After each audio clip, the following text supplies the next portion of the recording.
नमस्कार, स्वागत है आपका प्रज्ञा एजुकेशनल यूट्यूब चैनल पर। साथियों, बहुत दिनों बाद जो है आज मैं पुनः आपके समक्ष उपस्थित हूँ और विद्यार्थियों की बहुत सारी जिज्ञासा है, उनका भी हम समाधान करेंगे। और आज बहुत ही अच्छा भी दिन है क्योंकि 11 तारीख और यहाँ पर रीट भर्ती परीक्षा का जो विज्ञापन है तो वो निकल चुका है। तो आप सभी फॉर्म भरें और सभी को मेरी तरफ से बहुत बहुत अग्रिम शुभकामनाएं। मनोविज्ञान जो विषय है उस पर जो है बहुत सारे विषय जो दिए हुए हैं, तो मनोविज्ञान जो विषय है उन विषयों में मनोविज्ञान एक महत्वपूर्ण जो अपना स्थान रखता है। तो मनोविज्ञान में जो कंटेंट है वो कंटेंट कौन सा पढ़े, विद्यार्थियों के सामने बहुत बड़ी समस्या है।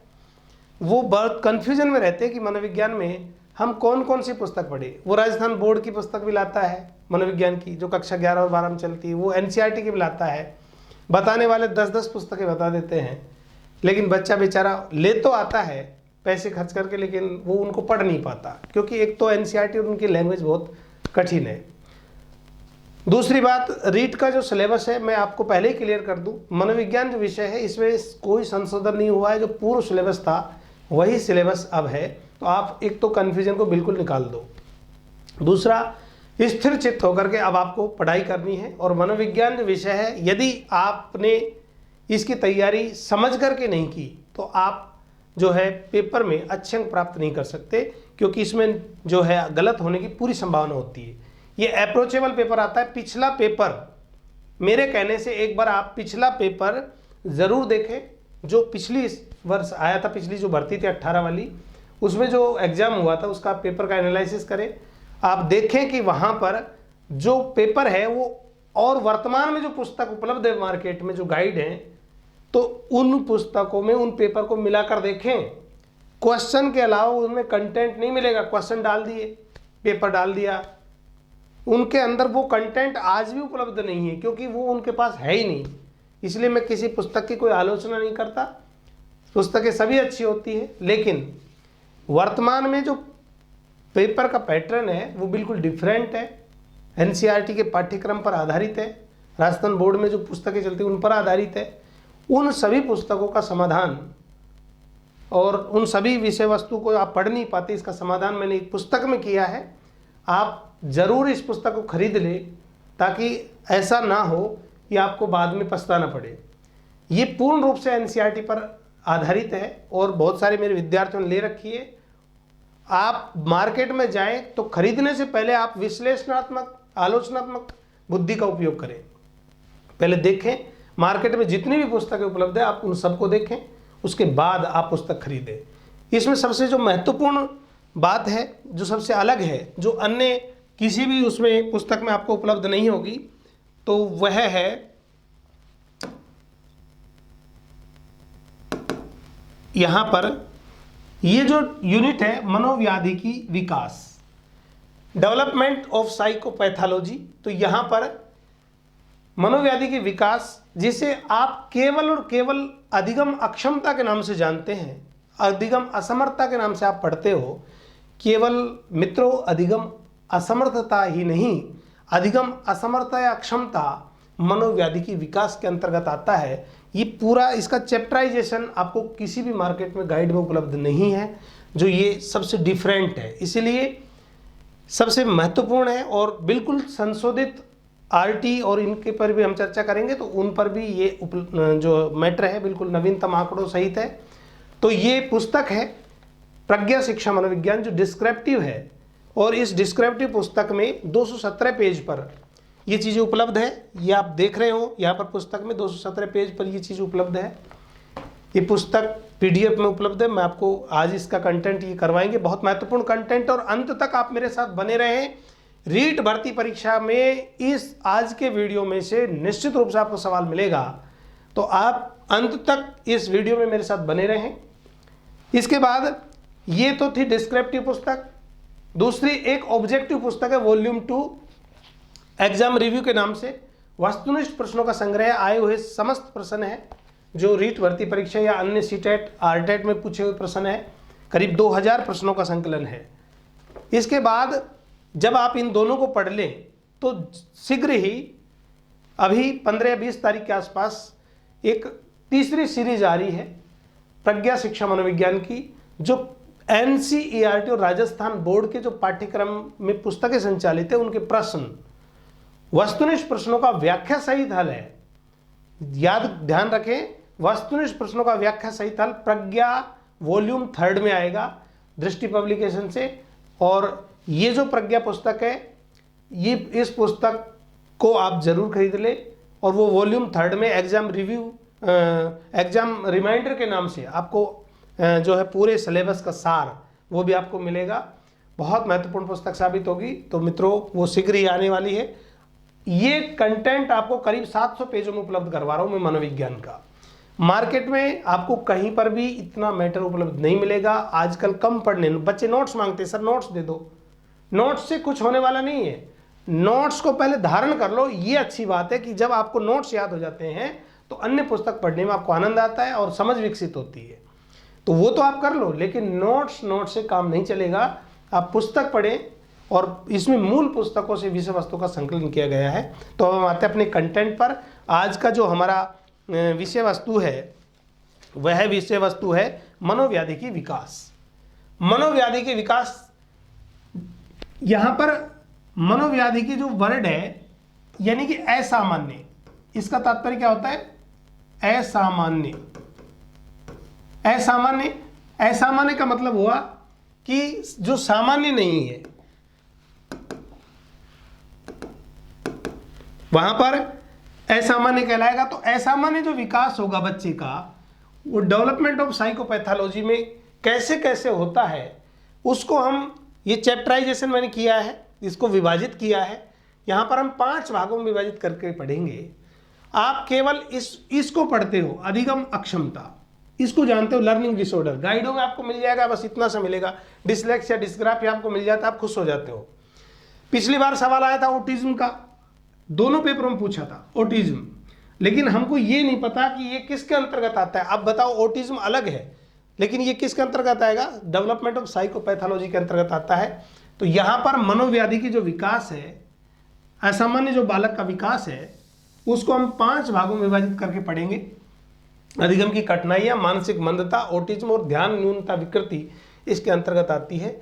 तो यहां पर सबसे पहला, बाल्यकालीन और किशोर वय में व्यवहारगत समस्याएं। पहला क्या है? बाल्यकालीन और किशोर वय में, बाल्यकाल अवस्था में और किशोर अवस्था में जो व्यवहारगत समस्याएं हैं, व्यवहार में उत्पन्न होने वाली समस्याएं हैं, वो कौन कौन सी है, इस पर हम चर्चा करेंगे। पहले हेडिंग देखें आप। दूसरा है अधिगम असमर्थता। अधिगम असमर्थता, लर्निंग डिसऑर्डर। इस अधिगम असमर्थता के अंतर्गत अधिगम की विकृतियां आएंगी, संचार विकृति आएंगी, और तीसरा पेशी कौशल विकृति आती है। यानी अधिगम असमर्थता, लर्निंग डिसऑर्डर के अंतर्गत अधिगम की विकृतियां, जिसमें पठन विकृति, गणित विकृति और लेखन विकृति शामिल है। इसके बाद संचार विकृति। संचार विकृति में भी कौन कौन सी विकृति, उस पर भी हम देखेंगे। और तीसरी है पेशीय कौशल विकृति। तो यहाँ पर पहला बाल्यकालीन किशोर वय में व्यवहार का समस्याएं, दूसरा अधिगम की असमर्थता, तीसरा मानसिक मंदता।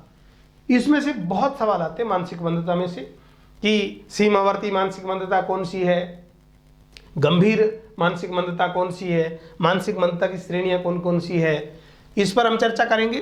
तो यहाँ पर मानसिक मंदता को बुद्धि लब्धि के आधार पर भी वर्गीकृत किया गया है। इसका नैदानिक वर्गीकरण भी किया गया है, और इसका अमेरिकन मनोरोग संघ APA एक संस्था है, उसके द्वारा भी इसका वर्गीकरण किया गया है। चौथी जो विभाजन है, चौथा, वो है ऑटिज्म। ऑटिज्म को स्वैलीनता के नाम से जाना जाता है। लियो केनर ने इसका विभाजन किया, वो हम आगे पढ़ेंगे। ऑटिज्म क्या है, इस पर हम विस्तार चर्चा करेंगे, इसकी कौन कौन सी विशेषताएं हैं, विशेषताओं में से प्रश्न आता है। इसके बाद ध्यान न्यूनता की विकृति अति सक्रियता सहित। ध्यान न्यूनता अर्थात ध्यान की कमी होना, ध्यान नहीं लगना, तो ये अति सक्रियता के कारण होता है, जिसे ADHD कहा जाता है, attention deficit hyper active disorder. तो यहाँ पर ADHD क्या है, ऑटिज्म क्या है, मानसिक मंदता के कितने प्रकार के विभाजन है, अधिगम असमर्थता किसे कहते हैं, बाल्यकालीन और किशोर वय में किशोर अवस्था में व्यवहारगत कौन कौन सी समस्या उत्पन्न होती है, इन सब का हम आज विस्तार से अध्ययन करेंगे। तो यहाँ पर मित्रों ये जो विभाजन है, ये सारणी जरूर ध्यान रखें। इसमें एक बार मैं आपको थोड़ा सा बता देता हूँ। सबसे पहला पुनः देखते हैं बाल्यकालीन और किशोर वय में व्यवहारगत समस्याएं। इसके अंतर्गत हम पढ़ेंगे अति सक्रियता, हाइपर एक्टिविटी। हाइपर एक्टिविटी, अति सक्रियता में क्या क्या होता है। बच्चा अति सक्रिय हो जाता है तो किसी काम में शीघ्रता करता है, चंचलता करता है, लापरवाही करता है। आक्रामक व्यवहार, चिंता और व्यग्रता और पलायन की प्रतिक्रियाएं, भाग जाना, स्कूल से भाग जाना, घर से भाग जाना, विद्यालय घर से भाग जाना, हकलाना। तो ये समस्त जो असामान्य व्यवहार है, ये सभी के सभी बाल्यकाल और किशोर अवस्था में प्रतीत होते हैं। तो इनका हम विस्तार से अध्ययन करेंगे एक एक का। अधिगम असमर्थता, लर्निंग डिसऑर्डर, इसमें 3 प्रकार की विकृतियां शामिल है। कितने प्रकार की? 3। तो साथियों इसमें 3 प्रकार की विकृतियां शामिल है। 3 प्रकार की विकृतियों में सबसे पहला आता है पठन विकृति। पहली कौन सी है? पठन विकृति, जिसे डायस्लेक्सिया कहा जाता है। आप किताबों में देखते हो केवल डायस्लेक्सिया लिखा मिलता है। आपने देखा होगा पिछली बार जो पेपर आया था उसमें सवाल आया था, उसको भी मैं चर्चा करूंगा। तो वो सवाल कभी भी हल ही नहीं हो सकता। पठन विकृति आप पढ़ते हो, डायस्लेक्सिया पठन विकृति कहते हैं, पठन संबंधी विकार को डायस्लेक्सिया कहते हैं, तो वो कभी भी उससे हल नहीं हो सकता। पठन विकृति की बहुत सारी विशेषताएं हैं, आज हम उसका विस्तार से अध्ययन करेंगे। दूसरा है गणित विकृति। गणित विकृति को डिसकैलकुलिया कहते हैं, गणित संबंधी अक्षमता का होना। तीसरा है लेखन विकृति। लेखन विकृति को डिस्ग्राफिया कहते हैं, डिस्ग्राफिया। तो इनमें कौन कौन सी विशेषताएं हैं, किस कारण से विकृति उत्पन्न होती है, तो इनमें क्या अंतर है, इन सब पर हम चर्चा करेंगे। अगला आता है संचार विकृति। संचार विकृति के अंतर्गत कम्युनिकेशन डिसऑर्डर। यहां पर संचार विकृति यानी संप्रेषण, संचार का मतलब संप्रेषण, कम्युनिकेशन है, तो कम्युनिकेशन में कौन कौन सी विकृति होती है। कोई बालक हकलाता है या ग्रहणशील भाषा अभिव्यंजक विकृति है, यानी भाषा को ग्रहण करने में किसी को कठिनाई है, तो असैफिया तो नहीं है। भाषा अभिव्यंजक भाषा विकृति है। अभिव्यंजक भाषा विकृति यानी विचारों को उपयुक्त भाषा द्वारा प्रकट करने में कठिनाई होना। कोई बात अपनी कहना चाहता है कोई व्यक्ति या कोई बालक, तो अपनी बात को पूर्ण रूप से अच्छे ढंग से प्रकट नहीं कर पाता, तो वो अभिव्यंजक भाषा विकृति की श्रेणी में रखा जाता है। ध्वनि विकृति। ध्वनि विकृति में बालक द्वारा अस्पष्ट उच्चारण होता है, यानी स्पष्ट उच्चारण नहीं कर पाता, वो ध्वनि विकृति कहलाती है। हकलाना है, बालक रुक रुक के जो है हकलाता है। तो यहाँ पर अधिगम असमर्थता के अंतर्गत सबसे पहला अधिगम की विकृतियां, दूसरा संचार विकृति। संचार विकृति में कौन कौन सी आएंगी वो हम पढ़ेंगे। और तीसरा है पेशीय कौशल विकृति। यहाँ पर मांसपेशियों की क्रियाओं से संबंधित होता है। मांसपेशियों में खिंचाव हो जाता है, उनके कारण लर्निंग डिसऑर्डर उत्पन्न हो जाता है। तो कैसे कैसे होगा, तो पेशीय कौशल मोटर स्किल डिसऑर्डर, ये क्या होता है इसके बारे में हम अध्ययन करेंगे। तो यहाँ पर बाल्यकाल और किशोरावस्था में व्यवहार का समस्या है। अधिगम असमर्थता। अधिगम असमर्थता के अंतर्गत 3 विकृतियां हम शामिल करते हैं, अधिगम विकृति, संचार विकृति और पेशीय कौशल विकृति। तीसरा आता है मानसिक मंदता। मानसिक मंदता मेंटल रिटार्डेशन कहलाता है। मानसिक मंदता को भी कई प्रकार से विभाजित किया गया है। इसमें 3 प्रकार का वर्गीकरण हमको देखने को मिलता है। बुद्धि लब्धि के आधार पर मानसिक मंदन। सबसे पहला बुद्धि लब्धि के आधार पर वर्गीकरण। तो बुद्धि लब्धि के आधार पर वर्गीकरण एक विद्वान हुए बिने साइमन। तो बिने साइमन का जो वर्गीकरण है उसने माना 70 IQ। बहुत बार सवाल आया हुआ है, ये अभी एस्टेट का पेपर हुआ था उसमें भी आया था। तो 70 IQ से जो नीचे बालक होता है तो उसको क्या नाम दिया, मानसिक मंद बुद्धि बालक कहलाता है वो। तो उसको कहा मानसिक मंद बुद्धि के IQ कितनी होगी, 70 से नीचे। ये किसने माना, बिने और साइमन ने। अब मानसिक मंदता की बहुत सारी श्रेणी है साथियों। सीमावर्ती मानसिक मंदता। सीमावर्ती मानसिक मंदता से तात्पर्य होता है जो सामान्य से ठीक नीचे है। तो यहां पर जो है 70 से 85 जिसका IQ होता है वो सीमावर्ती मानसिक मंदता कहलाता है। इसके बाद है मूर्ख। मूर्ख जो बालक होगा, मौर्न, उसका IQ होता है 50 से 69। मूढ़ या हीन बुद्धि, इम्बेशल, यहां पर इसका जो IQ लेवल होगा वो होगा 26 से 49। जड़ बुद्धि इडियट कहते हैं और इसका IQ 26 से नीचे होता है। तो जड़ बुद्धि जो होगा उसकी IQ 26 से नीचे होती है। तो यहां पर ये सवाल परीक्षा में बहुत बार पूछे गए हैं और आते रहते हैं, तो आप ध्यान रखना ये सारणी बहुत महत्वपूर्ण है। सारणी इसलिए समझा रहा हूं, जब हम पढ़ेंगे अब तब आपको इनके विभाजन में आपको दिक्कत नहीं आएगी क्या चल रहा है। इसके बाद हम बात करते हैं मानसिक मंदता में बुद्धि लब्धि के आधार पर देख लिया। नैदानिक वर्गीकरण, क्लिनिकल क्लासिफिकेशन, नैदानिक जो वर्गीकरण होता है यानी क्लिनिकल क्लासिफिकेशन के अंतर्गत मंगोलिज्म बालक है। आप सीधा पढ़ते हो मंगोलिज्म, मंदबुद्धि बालक। भाई क्या है मंगोलिज्म, मंदबुद्धि बालक क्या होता है? तो मंदबुद्धि ये वर्गीकरण किया है कि मंगोलिज्म जो है, मंगोलिया के जो लोग थे उनकी संरचना उस प्रकार की होती है, तो मंगोलिज्म नाम रख दिया इस मंदबुद्धि बालक। अब इसकी क्या क्या विशेषता है वो हम पढ़ेंगे। लघु शीर्षता, एक होती है लघु शीर्षता, एक होती है जल शीर्षता। लघु शीर्षता सिर का आकार बहुत छोटा होना, लघु शीर्षता। एक होती जल शीर्षता, हाइड्रोसिफेली, तो यहां पर सिर का आकार आवश्यकता से अधिक बड़ा होता है, इसलिए जल शीर्षता कहलाता है। और ये सिर का आकार बड़ा किस कारण से होता है? सेरेब्रोस्पिनेल एक तरल पदार्थ होता है, वो तरल पदार्थ की मात्रा बढ़ जाती है, इसके लिए सिर का आकार भी बड़ा हो जाता है। एक है जड़ मानवता, जड़ मानवता क्रिटिनिज्म। जड़ मानव, जड़ का मतलब बहुत छोटा कद होना, यानी कि लगभग 3 फुट के आसपास होता है, तो बहुत छोटा कद होता है, वो जड़ मानव कहलाता है। एक रूबेला, आपने ये टीका भी चला था, अभी रूबेला का टीका लगा था करीब साल 1.5 साल पहले। तो यहाँ पर रूबेला एक जन्मजात संलक्षण है, ये आंखों से संबंधित होता है और ये मोतियाबिंद और रेटिना संबंधी इसमें विकार उत्पन्न होते हैं। गर्भावस्था में जो महिलाएं होती है तो वहाँ पर ये जो है रूबेला जो बीमारी है ये लग सकती है, तो इसके बारे में हम पढ़ेंगे। तो यहाँ पर मानसिक मंदता में बुद्धि लब्धि के आधार पर वर्गीकरण हमने देखा। इसके बाद जो है नैदानिक वर्गीकरण, और तीसरा जो वर्गीकरण है अमेरिकी मनोरोग संघ द्वारा वर्गीकरण। तो अमेरिकी मनोरोग संघ ने जो है वर्गीकरण किया मानसिक मंदता का, तो वो बताता है कि वंशानुक्रम के आधार पर मानसिक मंदता होती है, संक्रामक रोग के कारण होती है, जन्मजात आघात के कारण होती है और पारिवारिक पृष्ठभूमि के कारण भी मानसिक मंदता उत्पन्न हो सकती है। इसके बाद चौथा जो विभाजन है वो है ओटिज्म। ओटिज्म यानी स्वैलीनता। ये पिछली बार सवाल बहुत बार पूछा है, तो ऐसा नहीं कि इस बार पूछ ले, वो दूसरा भी पूछ सकता है। पिछली बार आया था एकदम अकेला, अपने आप में खोया हुआ, वाणी का अभाव जिस विद्यार्थी में होता है या जिस बालक में होता है वो कौन से रोग से ग्रसित होता है, तो वो साथी होता है ओटिज्म से।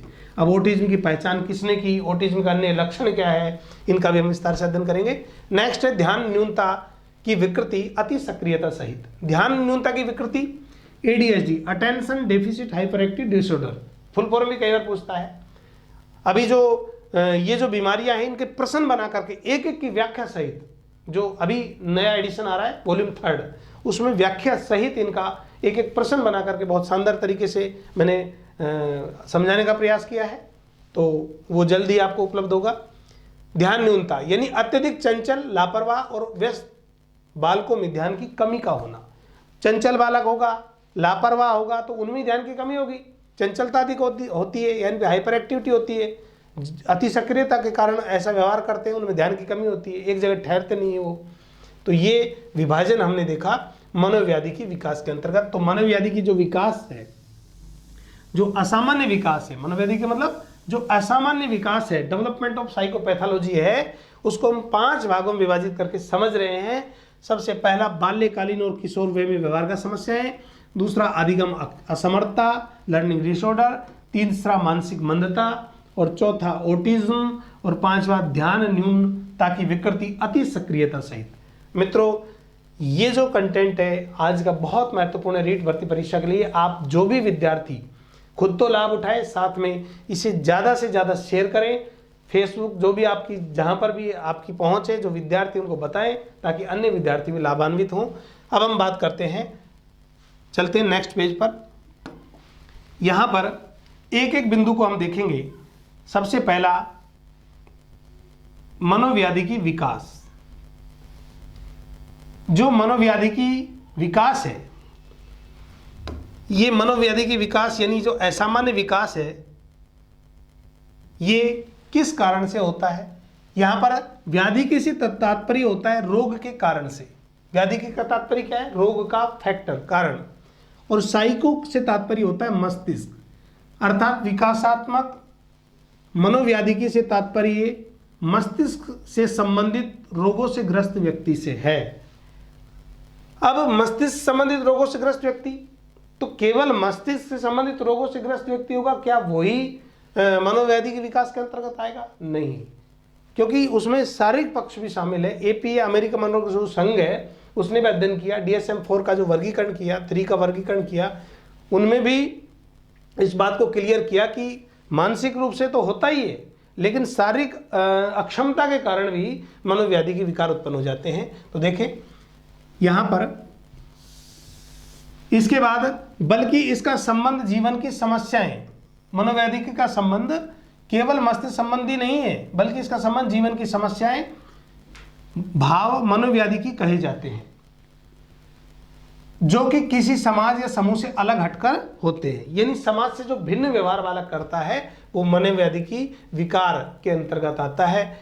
यहां पर जैसे बोल्ड करके मैंने दे रखा है कि बाल्यकाल तथा किशोर अवस्था में कुछ मनोव्याधि की व्यवहार विकसित हो जाते हैं जो व्यक्ति के संपूर्ण विकास को गहराई से प्रभावित करते हैं। तो ये बाल्यावस्था या किशोर अवस्था में कुछ मनोव्याधि की या असामान्य व्यवहार विकसित हो जाते हैं। ये जरूरी नहीं कि हमेशा खराब हो, बहुत सारी ऐसी असामान्य व्यवहार उत्पन्न होंगे जो ज़्यादा हानिकारक नहीं होते, जो जीवन में असफलता के लिए हमेशा जिम्मेदार नहीं होते, वो समाप्त भी हो जाते हैं।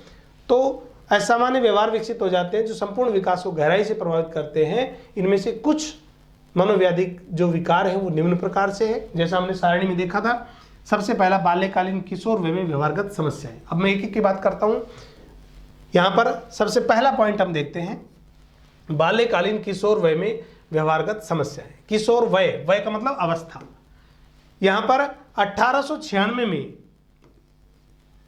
1896 में विटमर तथा विलियम हिली ने, ध्यान रखना, विटमर तथा विलियम हिली ने इस दिशा में काफी महत्वपूर्ण प्रयास किए। इन्हीं के प्रयासों से 1940 तक बाल निर्देशन केंद्रों की स्थापना की गई। यानी बाल निर्देशन केंद्रों की स्थापना किसके प्रयासों से की गई? विटमर तथा विलियम हिली के प्रयासों से। कब? 1940 के आसपास। डेट तो नहीं पूछेगा वो। व्यवहार का समस्याएं अनेक प्रकार की हो सकती है, इनमें से कुछ इस प्रकार है। तो बाल्यकाल और किशोर अवस्था में व्यवहार से उत्पन्न जो समस्याएं हैं, जो व्यवहार में हमें दिखाई देती है, कौन कौन सी, उसको हम देखते हैं। सबसे पहला पॉइंट है अति सक्रियता। यहां पर ये पहला है, तो यहां पर मैं इसको कंफ्यूज नहीं हुआ आपको इसलिए लिख देता हूं, यहां पर इसको हम बना देते हैं अति सक्रियता। यह एक बहुत ही सामान्य बाल्यकालीन व्यवहारगत समस्या है। सामान्य, ये वर्ड ध्यान रखें, सामान्य बाल्यकालीन व्यवहारगत समस्या। तो अति सक्रियता कैसी समस्या है? बाल्यकालीन है और सामान्य है। यह असामान्यता लड़कों में लड़कियों की अपेक्षा अधिक होती है, लड़कों में ज्यादा होती है अति सक्रियता। अति सक्रियता को कहते हैं हाइपर एक्टिविटी, यानी अत्यधिक एक्टिव होना, चंचल होना। अभी इनके लक्षण भी आएंगे, लक्षण जैसे दे रखे हैं यहाँ पर। ऐसे बच्चों में बेचैन होंगे, बेचैनी अधिक होती है, एक जगह स्थिर नहीं रहते। आतुरता यानी विचलन होता है, ध्यान विचलन के लक्षण होते हैं। स्थूल कार्य भी ठीक ढंग से नहीं कर पाते। स्थूल का मतलब मोटे कार्य, क्योंकि ये एक जगह टिकते नहीं है। अधिगम असमर्थता की विकृति भी इनमें विकसित हो जाती है। जब बेचैनी रहेगी, आतुरता रहेगी, ध्यान विचलन में कमी रहेगी, तो हाइपर एक्टिविटी जो बच्चे में से ग्रसित जो बच्चा है, उस बच्चे में अधिगम की असमर्थता हो जाएगी, अर्थात वो ठीक ढंग से पढ़ नहीं पाएगा, और पढ़ नहीं पाएगा तो बहुत सारे विकार भी उत्पन्न हो जाएंगे, या वो सीख नहीं पाएगा। इसके बाद ऐसे बच्चे हमेशा दौड़ना, फिरना, उछलना, कूदना आदि में क्या रहते हैं? व्यस्त रहते हैं। इसके बाद नेक्स्ट पॉइंट है किसी भी क्रिया के समय उसके लिए शांत या स्थिर रहना, बैठे रहना कठिन हो जाता है, यानी कि वो कभी भी स्थिर नहीं रहते। इन बालकों में सक्रियता का स्तर सामान्य से कहीं अधिक पाया जाता है। यानी सक्रियता के स्तर से तात्पर्य, एक तो सक्रिय होता है कार्य में स्थिर चित्त होकर सक्रिय होना, और एक होता है अति सक्रियता। ये वर्ड दिया है अति वर्ड इसलिए है कि सामान्य से अधिक सक्रिय है वो, इस कारण से वो ना तो स्थिर रह पाता है और ना ठीक ढंग से सीख पाता है। किसी कार्य को में उसका मन नहीं लगता, छोड़ देता है बीच में। कारण क्या होगा? इसका फैक्टर क्या रहेगा? यहां पर इसका कोई वंशानुगत कारण नहीं होता। मित्रों, कोई भी हेरिडिटी फैक्टर से अति सक्रियता का दोष उत्पन्न नहीं होता है। जिन बच्चों का जन्म, ये ध्यान रखना, जिन बच्चों का जन्म समय पूर्व अर्थात अपरिपक्व अवस्था में होता है, उन बालकों में कुछ तंत्रिका संबंधी विकार कैसे होंगे? जैसे प्रत्यक्ष परक गामक संयोजन की कमी। प्रत्यक्ष परक, प्रत्यक्ष परक गामक संयोजन की कमी। इसका अर्थ समझे, जो अति सक्रिय बालक होंगे वो प्रत्यक्ष परक जो है गामक संयोजन की कमी होगी। प्रत्यक्ष परक में जो विषय वस्तु या जो कंटेंट वो देखेंगे, प्रत्यक्ष उसका साक्षात्कार करेंगे, आंखों के समक्ष उस चीज को देखेंगे, करेंगे उस कार्य को, तो गामक मतलब गतिशील, संयोजन यानी उस कार्य को वो संयोजित करके नहीं कर पाते, अर्थात उसको पूरा नहीं कर पाते, स्थिरता नहीं होती। इसलिए प्रत्यक्ष परक गामक संयोजन की उनमें कमी होती है। तो आपसे यदि पूछा जाए कि प्रत्यक्ष परक गामक संयोजन की जो कमी है वो कैसे बच्चों में होगी, तो वो कैसे में होगी साथियों, अति सक्रिय बालकों में दिखाई देती है। इसके बाद हम बात करें, यहां पर ये था अति सक्रियता। अब हमने जो बात की, ये बिंदु था ए, यानी बाल्यकाल और किशोर वय में। पहला पॉइंट हम देख रहे हैं, ये ध्यान रखना, बाल्यकालीन व किशोर वय में व्यवहार का समस्या है। ये प्रज्ञा शिक्षा मनोविज्ञान पुस्तक में दिया हुआ है। जिस भी विद्यार्थी के पास ये नहीं है तो वो पुस्तक खरीद सकता है, मार्केट में जाए, पहले अन्य पुस्तकों को देखे फिर प्रज्ञा को देखे, आप स्वतः ही खरीद लोगे।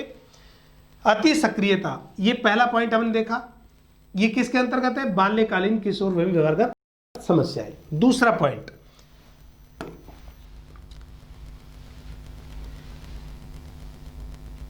दूसरा पॉइंट जो है इसमें वो है आक्रामक व्यवहार।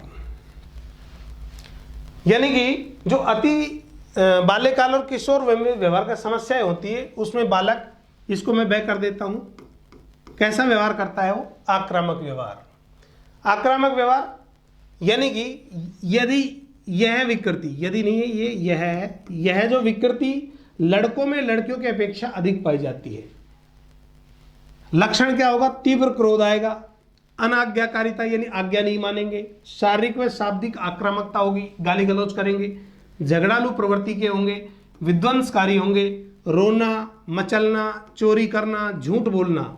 ये जो व्यवहार बालक करता है उनका व्यवहार कैसा होगा साथियों, आक्रामक व्यवहार होता है। ये भी एक समस्या है। अब ये समस्या विकराल रूप भी ले सकती है, और यदि हमको इनको प्रशिक्षित करें, इनकी शिक्षा दें इनको अच्छी प्रकार से, तो ये दोष दूर भी हो सकते हैं। इसलिए आक्रामक व्यवहार लड़कों में लड़कियों की अपेक्षा अधिक होते हैं, और उनमें अनाज्ञाकारिता, शारीरिक और शाब्दिक आक्रामकता जो है, रोना मचलना, झूठ बोलना, ये लक्षण उनमें दिखाई पड़ते हैं। इसके बाद प्रमुख पारिवारिक पृष्ठभूमि दोषपूर्ण होती है। कारण क्या होगा, फैक्टर क्या होगा, प्रमुख उनकी जो पारिवारिक जो पृष्ठभूमि है वो दोषपूर्ण होती है, यानी जो परिवार का जो वातावरण है वो दोषपूर्ण होता है, इसीलिए वो आक्रामक व्यवहार करते हैं। जैसे पति पत्नी में झगड़ा होता है, बच्चा रोज देखता है तो गाली गलौज करता है, पड़ोस का माहौल खराब है तो बच्चा देखकर गाली गलौज करेगा। शाब्दिक आक्रामकता, माता पिता झूठ बोलते तो बच्चा भी झूठ बोलना सीख जाएगा, बच्चा भी झूठ बोलेगा, इसीलिए ये आक्रामक व्यवहार को प्रतीत करते हैं। इसके बाद यहां पर चिंता व्यग्रता, चिंता और व्यग्रता, चिंता व्यग्रता। अब चिंता किसी को उत्पन्न हो सकती है, इसको मैं शायद नाम दे देता हूं, सह, समझने के लिए। पहला हमने अति सक्रियता पढ़ा, दूसरा हमने जो है आक्रामक व्यवहार पढ़ा, और तीसरा है चिंता और व्यग्रता। ये बाल्यकाल और किशोर वय में व्यवहार का समस्याएं पढ़ रहे हम। तो यहां पर चिंता और व्यग्रता, चिंता मित्रों, चिंता जो होती है वो किसी भी समस्या आने पर उत्पन्न हो सकती है, और चिंता एक मनोविकार हो या मनोविकार बन जाए वो तब संभव है जब चिंता लंबे समय तक हो, या चिंता को हम पाल कर बैठ जाए। हम चिंता करें और वर्क नहीं करें, कार्य नहीं करें, क्रियाशील नहीं रहे, तो ये चिंता अवसाद, धीरे धीरे चिंता से बहुत सारे डिसऑर्डर उत्पन्न हो जाएंगे और व्यक्ति अवसाद में भी जा सकता है। तो चिंता और व्यग्रता, व्यवहारगत जो समस्याएं हैं वाले बालकों में अति संवेदनशीलता, अति संवेदनशीलता, अत्यधिक चिंता, आतुरता यानी बेचैनी, पलायन जैसे लक्षण पाए जाते हैं। जो चिंता से ग्रसित बालक होते हैं वो अति संवेदनशील होते हैं। यानी अति संवेदनशील कैसे होंगे, किसी कार्य, जैसे मान लो कोई कार्य दे दिया उनको करने के लिए, भाई ये काम आपको करना है, तो उस कार्य के प्रति संजीदा हो जाएंगे, संवेदनशील हो जाएंगे, उसमें लगे रहेंगे, टेंशन लेंगे, और जब तनाव उत्पन्न होगा, चिंता रहेगी तो तनाव उत्पन्न होगा। तो ये अति संवेदनशील जो होते हैं किसी कार्य के प्रति, ये डेडिकेट मतलब एकदम डेडिकेशन दिखाते हैं, तो वो अति संवेदनशील हो जाते हैं और उसमें चिंता का भाव उत्पन्न हो जाता है। चिंता वैसे कोई खराब ज़्यादा मनोरोग नहीं है, चिंता के कारण व्यक्ति क्रियाशील भी बनता है, वैसे विशेष रूप से तनाव के कारण बनता है। तो यहाँ पर अति संवेदनशीलता, अत्यधिक चिंता, आतुरता और पलायन के लक्षण पाए जाते हैं। जब बेचैन होता है व्यक्ति तो भाग भी जाता है, स्कूल से बच्चे भाग जाते हैं। जब व्यक्ति में चिंता का भाव की मात्रा अवास्तविक तथा अतार्किक रूप से इतनी बढ़ जाती है, इस बात को समझिए, जब व्यक्ति में चिंता का भाव या मात्रा अवास्तविक रूप से, जो वास्तविक नहीं है, यथार्थ नहीं है, अतार्किक रूप से इतनी बढ़ जाती है, तो उसमें व्यक्ति का सामान्य जीवन नकारात्मक रूप से प्रभावित हो जाता है, यानी नेगेटिविटी उस बालक में अधिक आ जाती है तथा उसके व्यवहार में इस विकार के लक्षणों की अभिव्यक्ति मानसिक और शारीरिक रूप से होने लगती है। यानी जब कोई व्यक्ति बेचैन रहता है, अत्यधिक जो है चिंता करता है, पलायन के लक्षण उसमें होते हैं, तो ऐसे व्यक्ति का जीवन, ऐसे व्यक्ति की जो सोच है वो नकारात्मक हो जाती है, और वो जो है मानसिक रूप से और शारीरिक रूप से उनके जो विकार है, जो वो लक्षण उसके मानसिक और शारीरिक क्रियाओं में प्रकट होने लगते हैं, दिखाई देने लगते हैं। अब यहाँ पर जो ये चिंता है, यही जिसे हम दुश्चिंता कहते हैं, एक ही बात है, ध्यान रखना, दुश्चिंता के प्रकार, ये दुश्चिंता कह दो या चिंता कह दो, कंफ्यूज नहीं होना है। चिंता के विकार या दुश्चिंता के विकार, विकार के प्रकार कितने हैं यहां पर? सामान्यकृत चिंता, आतंक विकार और दुर्भीति। यहां पर सामान्यकृत चिंता विकृति, सामान्यकृत चिंता जो विकृति है, इससे तात्पर्य होता है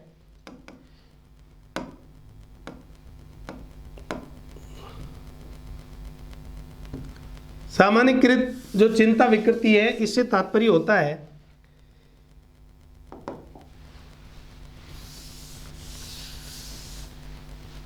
इसमें समय तक चलने वाला अस्पष्ट अवर्णनीय तीव्र भय होता है, लंबे समय तक। इसमें समय तक का मतलब यहां एक वर्ड आएगा लंबे, इसमें लंबे समय तक चलने वाला अस्पष्ट, अवर्णनीय, अवर्णनीय तथा तीव्र भय।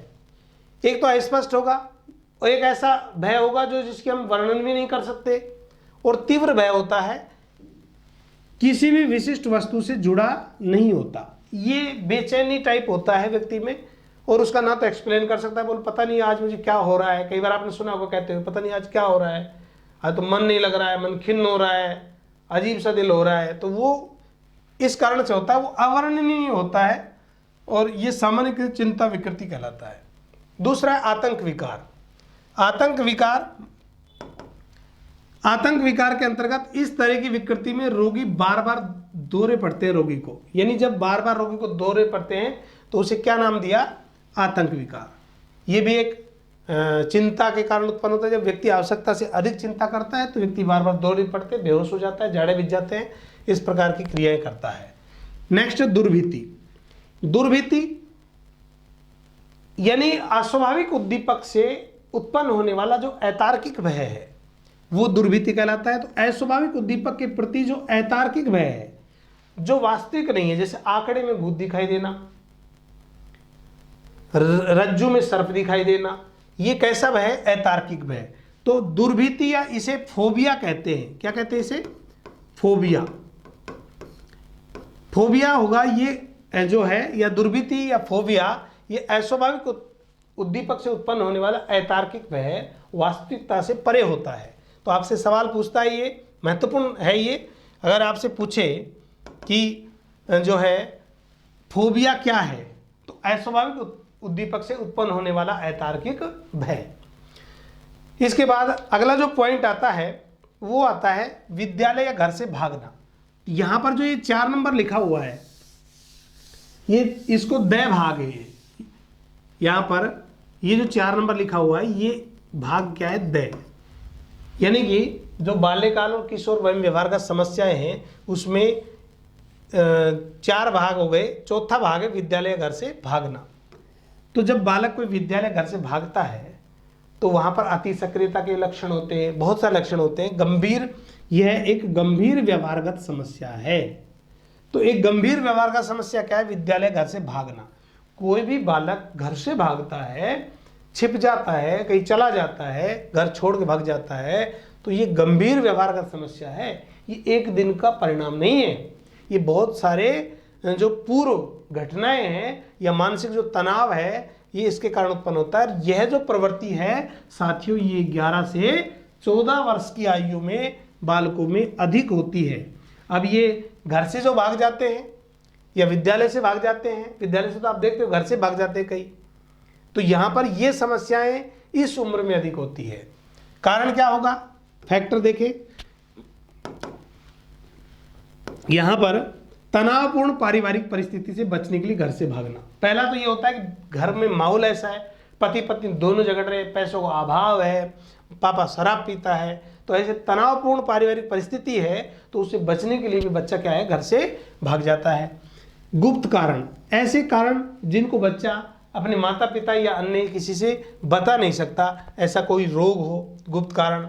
व्यक्तिगत समस्याएं, जिनको बालक या किशोर घर में किसी को बताने में असमर्थ होते हैं, तो इस कारण से भी वो बालक घर से भाग जाते हैं। जैसे प्रेम विवाह करना, कई बच्चे जो जैसे इस उम्र में एक आकर्षण हो जाता है, जिसे प्रेम नहीं कह सकते, प्रेम की परिभाषा तो बहुत विस्तृत होती है, तो यहाँ पर वो आकर्षण होता है, वो आकर्षण के कारण ऐसी समस्या उत्पन्न होती है और बालक किशोर किशोरी की तरफ आकर्षित हो जाते हैं, एक दूसरे की तरफ आकर्षण के कारण वो घर से भाग जाते हैं। तो वो अपने माता पिता को ये बात बताने में असमर्थ होते हैं, इस कारण से ये समस्याएं क्रिएट होती है।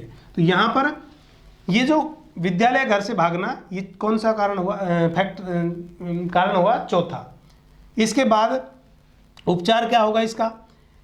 परिवार चिकित्सा पद्धति काफी लाभदायक है। यानी कोई बालक में यदि विद्यालय घर से भागता है तो इसका सबसे अच्छा उपाय परिवार चिकित्सा पद्धति है। परिवार चिकित्सा पद्धति से तात्पर्य कि माता पिता का स्नेहपूर्ण व्यवहार हो, मित्रतापूर्वक व्यवहार हो। इस उम्र में बच्चे के साथ जो बातें बच्चे से करनी चाहिए, बच्चों समस्या भी पूछनी चाहिए और कठोर अनुशासन की बजाय उनसे मित्रवत व्यवहार करना चाहिए। तो परिवार चिकित्सा पद्धति इसमें काफी लाभदायक है।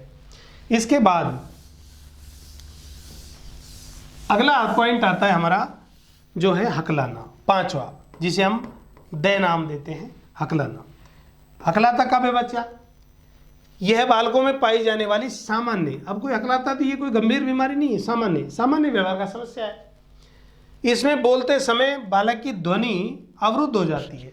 जैसे बालक बोलता है तो वाक जो वागेंद्रियां हैं उनके कारण उनकी ध्वनि अवरुद्ध हो जाती है और स्पष्ट उच्चारण नहीं हो पाता, उच्चारण स्पष्ट नहीं हो पाता और बोलने वाला व्यक्ति किसी शब्द या अक्षर में अटक जाता है। इसे क्या कहेंगे? हकलाना कहेंगे। ये सामान्य मनोरोग है। तो कारण क्या क्या हो सकते हैं? कारण को पर हम एक बार विचार कर लेते हैं। इसके जो कारण है तो वो है जैसे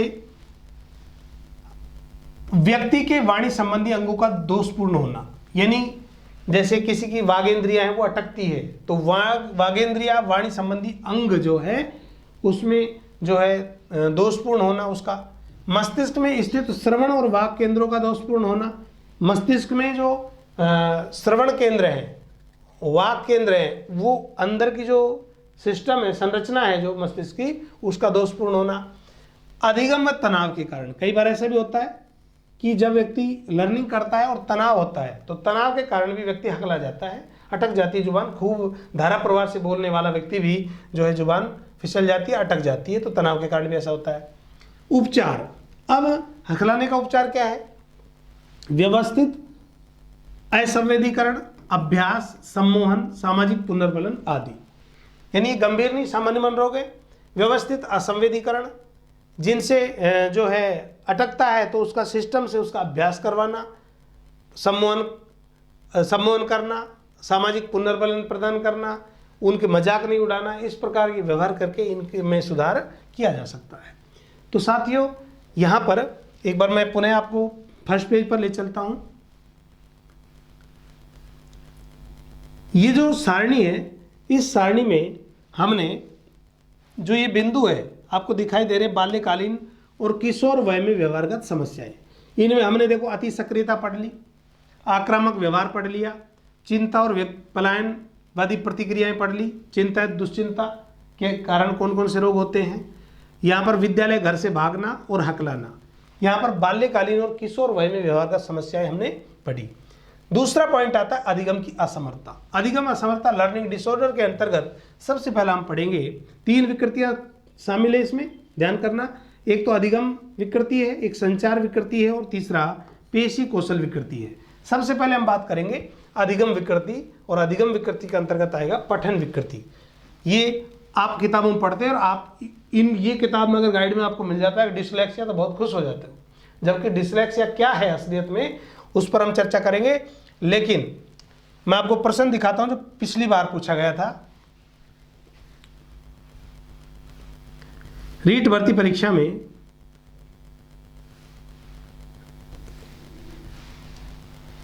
पिछली बार जो प्रश्न पूछा था वह प्रश्न पहले इसलिए दिखा रहा हूं कि आप उसका हल बताएं मुझे। यहां पर आपको ये प्रश्न स्क्रीन पर दिख रहा होगा।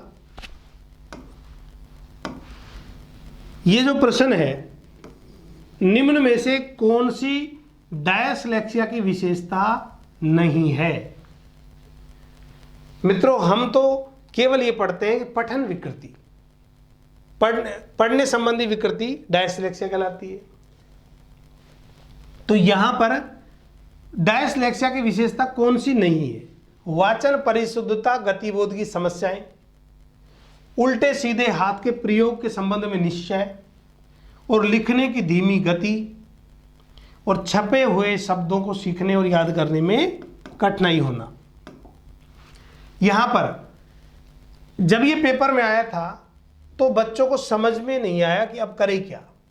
तो यहां पर पठन संबंधी विकृति याद जो है वो हम पढ़ते हैं डिसलेक्सिया, जबकि यहां पर वाचन परिशुद्धता, गतिबोध की समस्या और लिखने का नाम आने से गड़बड़ हो गया ज्यादा मामला। हमने तो ये याद कर रखा, रट रखा है कि लिखने संबंधी जो विकार होगा वो डिस्ग्राफिया होगा। तो लेखन संबंधी विकार, तो डिस्ग्राफिया ऐसा रटा हुआ है कि ये हो ही नहीं सकता, जबकि ये कैसे है और क्यों है और इनकी अन्य विशेषता क्या है वो उस पर हम विस्तार से पढ़ेंगे।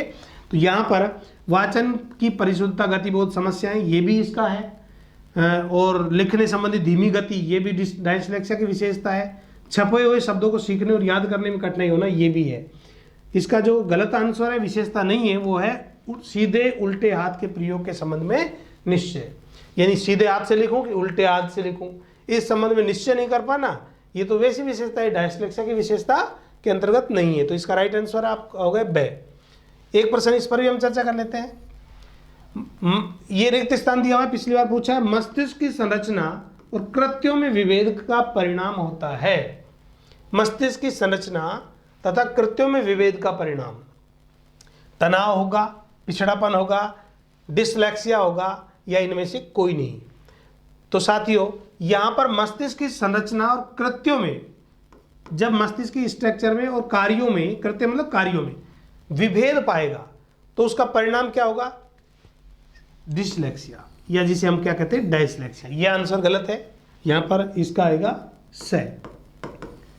ठीक है, डायस्लेक्सिया या डिसलेक्सिया। अब हम चलते हैं अधिगम की असमर्थता पर और इसका विस्तार से अध्ययन करेंगे एक एक का।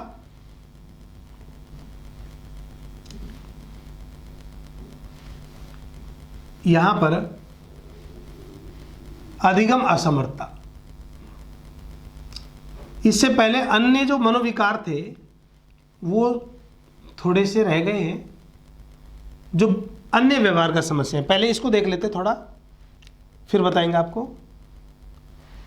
अन्य व्यवहार का समस्या है, यानी बाल्यकाल और किशोर अवस्था में जो हमने पढ़ा 5 भागों में विभाजित करके, अति सक्रियता है, घर से भाग जाना, पलायन है, चिंता है, तो वहां पर अन्य व्यवहार का समस्या भी उत्पन्न होती है। वो कौन कौन सी हो सकती है? जैसे झूठ बोलना। झूठ बोलना वहां पर था, मैंने बताया भी। तो झूठ बोलता है बालक, तो झूठ का पता लगाने के लिए एक उपकरण बनाया है जिसे क्या कहते हैं, फोलीग्राफ। ध्यान रखना, परीक्षा में पूछ सकता है फोलीग्राफ। ये 11th क्लास की बुक में दे रखा है। यहाँ पर आपको 11th 12th बुक परेशान होने की आवश्यकता नहीं, उस सब का निचोड़ प्रज्ञा में आपको मिलेगा। तो यहाँ पर झूठ बोलने का पता लगाने के लिए एक उपकरण है जिसका क्या नाम है, फोलीग्राफ। ये भी झूठ बोलने की व्यवहार का समस्या है। मुंह से नाखून काटना, आपने देखा होगा कई तनाव होता है या कई बैठ रहते हैं, उसको बैड हैबिट भी होती है और तनाव कारण भी होता है, व्यक्ति नाखून चबा रहा है ऐसे बैठे बैठे, तो नाखून काटना वो कहलाता है न्यूरोड्स। क्या कहलाएगा, न्यूरोड्स। तो जब व्यक्ति तनाव में नाखून काटता है इसे न्यूरोड्स कहा जाता है, मुंह से नाखून काटना। खाने संबंधी विकृति साथियों बहुत महत्वपूर्ण है। पिछली बार रीट भर्ती परीक्षा में ये सवाल पूछा हुआ है और अधिकतर बच्चों का ये सवाल गलत था, और ऐसा ही होता है हर बार। बाद में तो कोई भी लिख देता है, प्रश्न लिखा और उत्तर लिख दिया, लेकिन कंटेंट पूरा देना, आपको पूरा मिलेगा। पूरे वीडियो में अंत तक बने रहें। और आज का वीडियो इतना महत्वपूर्ण है कि रीट भर्ती परीक्षा में आपको पेपर जब दोगे तो आपको बहुत आनंद आएगा और पूरा समझ में भी आएगा। अगला है अन्य व्यवहार का समस्या में एनोरेक्सिया नर्वोसा। मित्रों, खाने संबंधी विकृतियां हैं जिसमें दो प्रमुख विकृतियां मैं विशेष रूप से चर्चा कर रहा हूं। खाने संबंधी विकृति एनोरेक्सिया नर्वोसा और दूसरी आती बुलिमिया नर्वोसा। परीक्षा में ये पूछा है एनोरेक्सिया नर्वोसा। वहां पर था किशोर अवस्था में भूखा रहने की प्रवृत्ति जो विशेषकर लड़कियों में पाई जाती है वो किस अवस्था में उसको क्या कहा जाता है, तो उसका राइट आंसर था एनोरेक्सिया नर्वोसा। यहाँ पर एनोरेक्सिया नर्वोसा में क्या रहता है कि व्यक्ति को मोटा हो जाने का असंगत डर रहता है कि मैं खा लूँ, ज़्यादा खाऊंगा या खाऊंगा तो कहीं मोटा नहीं हो जाऊँ, फैट नहीं बढ़ जाए, और व्यक्ति बहुत ज़्यादा आवश्यकता से जो है कम खाता है, इस कारण से वो कमज़ोर हो जाता है या पतला रहता है। ये विशेषकर किशोर अवस्था में होता है और लड़कियों में अधिक होता है, क्योंकि किशोर अवस्था में लड़कियां अपने फिटनेस के प्रति विशेष रूप से सचेत सावधान रहती है। इसलिए ये सवाल बनाया था कि किशोर अवस्था में भूखा रहने की प्रवृत्ति जो विशेषकर लड़कियों में पाई जाती है उसे किस नाम से जाना जाता है, तो राइट आंसर था एनोरेक्सिया नर्वोसा। इसमें व्यक्ति को मोटा हो जाने का असंगत डर बना रहता है। इसमें व्यक्ति को किशोर अवस्था में भूखा रहने की प्रवृत्ति होती है जो विशेषकर लड़कियों में पाई जाती है। यहां पर दूसरा है बुलिमिया नर्वोसा। बुलिमिया नर्वोसा इसमें उल्टा है, व्यक्ति को बार बार खाने की इच्छा होती है, यानी व्यक्ति बार बार खाने की इच्छा होगी तो आवश्यकता से अधिक खाएगा, तो आवश्यकता से अधिक खाता है, बार बार खाने की इच्छा होती है और व्यक्ति जरूरत से ज़्यादा व्यक्ति का वजन बढ़ जाता है, मोटा हो जाता है, तो उसे कहते हैं बुलिमिया नर्वोसा। जब व्यक्ति को बार बार खाने की इच्छा हो और ज़्यादा खाने से व्यक्ति का साधारण से असाधारण वजन बढ़ जाए, मोटा हो जाए, उसे बुलिमिया नर्वोसा कहा जाता है। इसके बाद यहाँ पर अन्य जो विकृतियाँ हैं उनको भी हम देख लेते हैं, व्यवहार का समस्या है। जैसे फोबिया। फोबिया पर मैंने बता दिया अतार्किक भय होगा, ये प्राचीन अनुबंधन से जुड़ा होता है। ठीक है, प्राचीन अनुबंधन से, जैसे प्राचीन अनुबंधन में वहाँ पर कुत्ते के घंटी से लार आ गई तो अनुबंधन जोड़ दिया, तो वहाँ पर कुत्ता उसे डर नहीं रहा है। लेकिन दूसरा उदाहरण मैं आपको समझाता हूँ। जैसे मान लो वाटसन ने अपने पुत्र पर प्रयोग किया, तो वहाँ पर हथौड़ा जोर से बजाया रेनर और उसने, तो जोर से हथौड़ा बजाया अल्बर्ट बेटे पर, तो जोर से हथौड़ा बजाया, बच्चा डर जाता था, तो अस्वाभाविक उद्दीपक से अतार्किक भय था वो। जैसे मान लो खेत में विज का टका हुआ है पुतला, और रोज आता है, रोज जो खेतों में एक नीलगाय टाइप होता है, तो वो रोज आता है और उस विजके को देखकर, पुतले को देखकर भग जाता है, तो वो क्या होगा, वो स्वाभाविक नहीं है, स्वाभाविक व्यक्ति नहीं है जो डंडा लेके खड़ा है, वो अस्वाभाविक है, अस्वाभाविक से अतार्किक भय है, तो इसे क्या कहेंगे, फोबिया कहते हैं। क्या कहते हैं, फोबिया। नार्सिसिज्म, ये बहुत बार आप सुनते हो, नार्सिसिज्म। फ्राइड का ये जो शब्द है, फ्राइड महोदय ने नार्सिसिज्म को कहा स्वयं प्रेम की भावना, सिगमंड फ्राइड ने कहा। यानी नार्सिसिज्म की प्रवृत्ति सहस्वावस्था में अधिक होती है, बच्चा अपने आप से प्रेम करता है, ये सहस्वावस्था में अधिक होती है, ध्यान रखना। सहस्वावस्था में स्वमोह की प्रवृत्ति होती है, बच्चा अपनी इच्छा की पूर्ति चाहता है। कोई भी चीज़ लाए तो बच्चा, आप देखते हो बच्चे को, जैसे हम कोई सामग्री लाए खाने के लिए, तो बच्चा खुद उस पर कब्जा करता है, मुझे दे दो, और बच्चा उसको ले लेता है। हम उसकी तरफ भाई हमको भी दे दो, तो बच्चा नहीं देता है। हम कहते भाई 1-2 दे दो, नहीं देगा। अब नहीं दे तो नहीं दे, क्या करोगे? तो यहाँ पर वो बच्चे का स्वयं होता है, जब वो उसका पेट इतना सा है, सामग्री पूरी इकट्ठी करके बैठा है, जब उसका पेट भर जाता है तब उसको रख देता है, पटक देता है। लेकिन इच्छा होती तो दे देता है, नहीं दे तो नहीं दे, और देगा भी तो हाथ छोटे छोटे और 2 उठा के देगा। अब बताओ उस 2 से हमारे पेट में जाए तो क्या होगा? इसलिए ये जो नार्सिसिज्म होता है ये स्वयं होता है, बच्चा अपने आप से अधिक प्रेम करता है, अपनी इच्छाओं की पूर्ति चाहता है। नेक्स्ट है लिबिडो। लिबिडो का प्रयोग भी जो है फ्राइड ने किया, और लिबिडो को कहते हैं काम प्रवृत्ति। काम प्रवृत्ति को लिबिडो कहा, और ये लिबिडो किसने कहा? फ्राइड ने कहा। ये लिबिडो सहस्वावस्था में अधिक होती है, ध्यान रखना, सहस्वावस्था में काम प्रवृत्ति सर्वाधिक होती है। काम प्रवृत्ति सहस्वावस्था में सर्वाधिक होगी, कौन बताता है? Sigmund Freud. बाल्यावस्था में न्यून हो जाती है, किशोर अवस्था में काम प्रवृत्ति पुनः तीव्र हो जाती है, बढ़ जाती है, विषमलिंगी आकर्षण होता है, और बाल्यावस्था में समलिंगी आकर्षण होता है। बाल विकास में हम चर्चा करेंगे। यहाँ पर अगला है फोबिया या दुर्भीति। ये मैंने आपको बता ही दिया, फोबिया मनोविकृति है, तो ऐसा अस्वाभाविक उद्दीपक से अतार्किक भय है। अब ये जो दुर्वृत्ति है ये भी 3 प्रकार की होती है। फोबिया भी कैसा होगा?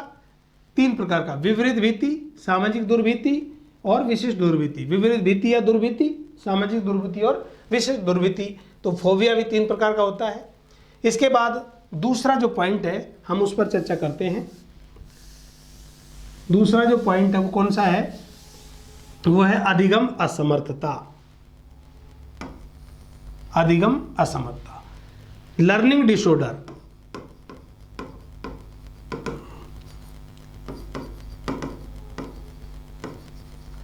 लर्निंग डिसऑर्डर, अधिगम असमर्थता। आप इसको लेकर बड़े सचेत रहते हो। रीट वाले विद्यार्थी तो इस अधिगम असमर्थता को लेकर बहुत सचेत रहते हैं, और बेचारे इतने दुखी हैं कि पढ़ के जाते हैं बेचारे। क्या पढ़ते हैं कि डायस्लेक्सिया, पठन विकृति, और 2 शब्द पढ़ के और खुश हो जाते हैं, भाई अब की बार तो हम सवाल आएगा छोड़ेंगे नहीं। लेकिन वो सवाल उनसे होता ही नहीं। हर बार ऐसा ही होता है मनोविकारों में। लेकिन इस बार विश्वास रखें, पूर्ण रूप से 100% आपका सवाल सही होगा। अधिगम असमर्थता में कौन कौन से मनोरोग आएंगे उस पर हम चर्चा करेंगे। तो अधिगम असमर्थता से तात्पर्य क्या है? अधिगम मतलब सीखने में असमर्थ होना, यानी सीखने संबंधी कुछ असमानताओं के कारण अपेक्षित जो शैक्षिक उपलब्धि है उसको प्राप्त करने में बालक असफल होता है। जैसे 10वीं कक्षा में बालक पढ़ता है, अब वो 10वीं कक्षा में जो उसकी उपलब्धि होनी चाहिए वो प्राप्त ना करे तो अधिगम करने में असमर्थ कहलाता है। कुछ विद्वान इसे मानसिक विकृति की श्रेणी में नहीं मानते, यानी अधिगम अक्षमता को मानसिक विकृति की श्रेणी में कुछ विद्वान नहीं मानते। जबकि हंटिंगटन बेंडर, ध्यान रखना, जबकि हंटिंगटन बेंडर एक विद्वान हुए, हंटिंगटन बेंडर 1993, इन्होंने कहा कि अक्सर अधिगम असमर्थता से ग्रसित बालक में अनेक मानसिक विकृति उत्पन्न होती है। यानी जो सीखने में अक्षम होता है बालक उसमें बहुत सारे मनोरोग उत्पन्न होते हैं, जैसे विषाद, मानसिक आत्महत्या की प्रवृत्ति आदि लक्षण विकसित होते देखे गए हैं। 1994 में अधिगम असमर्थता का पद का प्रयोग न करते हुए उन्होंने क्या किया? 3 अलग अलग विकृतियों का वर्णन किया। किसने? हंटिंगटन बेंडर ने। तो यहां पर इन्होंने अधिगम असमर्थता पद का प्रयोग न करते हुए 3 अलग अलग विकृतियों का वर्णन किया। और अलग अलग विकृति के रूप में हम पढ़ेंगे यहां पर।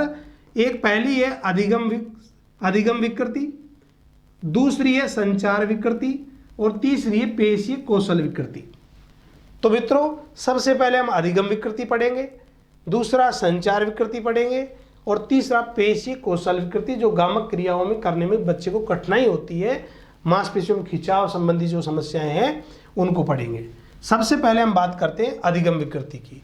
तो ये तीनों ही शैक्षिक उपलब्धियों को प्रभावित करती है विकृतियां, और इन्हें ही अधिगम असमर्थता के अंतर्गत माना जाता है। यहां पर अधिगम बाधित जो बालक होगा वो अधिकतम उसके निम्न, ये जो बच्चे होंगे ये असमर्थ बच्चे अधिकतम निम्न उपलब्धि वाले होते हैं, यानी अधिगम में अक्षम जो बालक होंगे वो निम्न उपलब्धि वाले होंगे, शैक्षिक उपलब्धि उनकी बहुत कम होती है। यह आंतरिक और केंद्रीय तंत्रिका तंत्र की दुष्क्रिया का परिणाम है। आंतरिक और केंद्रीय तंत्रिका तंत्र, नर्वस सिस्टम, माइंड का जो न्यूरो सिस्टम है, उसकी दुष्क्रिया का प्रतिफल ही अधिगम अक्षमता है। तो ये बिंदु भी आप ध्यान रखना अधिगम अक्षमता के संदर्भ में। इसके बाद अधिगम विकृतियां, जिसका आप बहुत लंबे समय से इंतजार करते रहते हो, इंपॉर्टेंट भी है।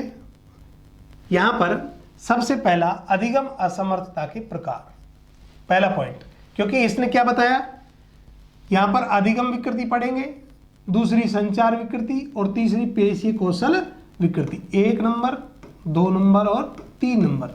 तो सबसे पहला हम बात कर रहे हैं अधिगम असमर्थता के प्रकार, और इसमें पहला कौन सा है,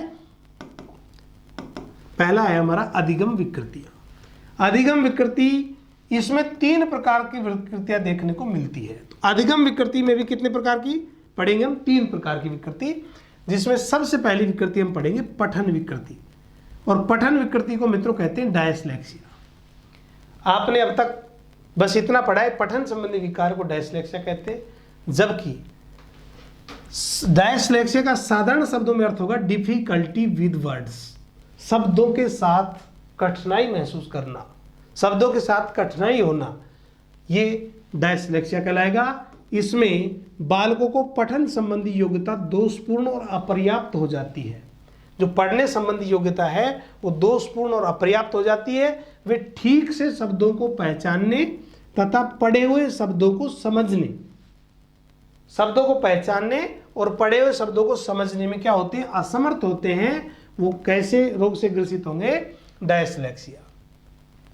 ये डायस्लेक्सिया की पहचान जो है क्या होगी, तो यहां पर डायस्लेक्सिया को अक्सर छिपी हुई अपंगता कहा जाता है। आप ध्यान रखें, सवाल बहुत अच्छा है ये। छिपी हुई अपंगता किसे कहते हैं, डायस्लेक्सिया, जो दिखाई नहीं देती, लेखन में, लिखावट संबंधी में प्रकट हो सकती है, पढ़ने में भी हो सकती है। पढ़ने में हम पढ़ते हैं, विद्यालय को विद्यालय पढ़ जाते हैं, स्कूल को स्कूल पढ़ जाते हैं। तो यहाँ पर ये पठन संबंधी विकृति होगी, इसे छिपी हुई अपंगता कहा जाता है। ये अपंगता कहाँ कहाँ, पठन, ध्यान करें, यह अपंगता कहाँ होगी, पठन में भी हो सकती है, स्पेलिंग में भी हो सकती है, लिखने संबंधी क्रियाओं में, जो आपके सवाल मैंने दिखाया था कि लिखावट संबंधी, लेखन संबंधी, तो लिखावट संबंधी लेखन में भी ये क्या होती, प्रकट होती है। जबकि आप केवल लिखने को क्या समझते हो, डिस्ग्राफिया, वो गलत है, धारणा गलत है। तो पठन संबंधी, स्पेलिंग संबंधी तथा लिखने संबंधी क्रियाओं में देखी जा सकती है। इन बालकों को चीजों को याद करने में कठिनाई होती है, विशेष रूप से लिखित सामग्री को याद करने में कठिनाई होती है। लड़कों में लड़कियों की तुलना में यह डायस्लेक्सिया अधिक होता है, अर्थात जो बीमारी है ना वो लड़कों में ज़्यादा है। अब डायस्लेक्सिया की ये पहचान है कि पठन संबंधी, स्पेलिंग संबंधी, लिखने संबंधी जो त्रुटियां करेगा, अब वो देखो कैसे कैसे। तो डायस्लेक्सिया से ग्रसित जो व्यक्ति होगा उसकी बहुत सारी विशेषताएं, इनको आप याद रखना।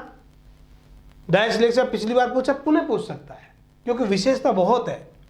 तो डायस्लेक्सिया से ग्रसित व्यक्ति की जो विशेषता है, उसमें पहली विशेषता है वो कौन सी होगी, इन्हें किसी कार्य को सही तरीके से करने का ढंग का पूर्वाभास हो जाता है। यानी ये इतनी, ऐसा नहीं है कि डायस्लेक्सिया, न्यूटन बहुत बड़े विद्वान थे और उनके वो भी डायस्लेक्सिया से ग्रसित थे, लेकिन देखो आप कितने बड़े जो है साइंटिस्ट और ये बने, बहुत सारी खोज की। तो यहाँ पर इन्होंने किसी कार्य को सही तरीके से करने का जो तरीका है उसका पूर्वाभास हो जाता है, ये भी डायस्लेक्सिया की विशेषता है। जूते के फीते बांधने में कठिनाई होना, यानी जब बालक डायस्लेक्सिया से ग्रसित है तो जूते के फीते बांधेगा तो वो जो है, या उसमें जब जब जूते में डालते हैं तो उसको कठिनाई होती है, समझने में कठिनाई होती है। तो इस कारण से जूते के फीते बांधने में कठिनाई होना, ये भी कैसी विशेषता होगी, डायस्लेक्सिया की होगी। दिन, सप्ताह, महीने, साल को क्रम से, ये कम नहीं क्रम है, तो क्रम से याद करने में असमर्थ होना, यानी इनको सिस्टम से, क्रम से याद नहीं कर सकता। सोमवार, मंगलवार, बुधवार, जनवरी, फरवरी, मार्च, अप्रैल, तो महीने, साल, इनको क्रम से याद करने में कठिनाई होती बच्चे को। आगे चलकर ये दूर हो सकता है प्रयास करे तो यहाँ पर दिन, सप्ताह, महीने को क्रम से याद करने में कठिनाई होना, ये भी किसकी विशेषता है? डायस्लेक्सिया की। डिसलेक्सिया या डायस्लेक्सिया एक ही बात है। डिसलेक्सिया या डायस्लेक्सिया मस्तिष्क की संरचना तथा कृत्यों में विभेद का परिणाम होता है। मैंने अभी ये सवाल आपको दिखाया था, ये रिक्त स्थान था, यहाँ पर dot dot dot dot dot, और उसके बाद था मस्तिष्क की संरचना और कृत्यों में विभेद का परिणाम होता है। तो राइट आंसर क्या होगा? डायस्लेक्सिया। वाचन परिशुद्धता, वाचन परिशुद्धता और गतिबोध की समस्या है। यानी वाचन परिशुद्धता यानी बच्चा जो है ठीक ढंग से वाचन नहीं कर सकता, वो पढ़ नहीं सकता, तो वाचन की परिशुद्धता संबंधी समस्या होगी। और गति, उसकी जो स्पीड है वो भी धीमी होगी। गति और बोध, बोध मतलब अंडरस्टैंडिंग, समझ की समस्या। तो वाचन परिशुद्धता, गति और बोध की समस्या, ये भी किसकी विशेषता होगी? डायस्लेक्सिया की विशेषता होगी। लिखने की धीमी गति, लिखावट संबंधी समस्या अलग है, लिखने की धीमी गति ये था ऑप्शन में, तो लिखने की धीमी गति भी किससे संबंधित है? डायस्लेक्सिया से। इसके बाद यहां पर अगली जो विशेषता है वो आती है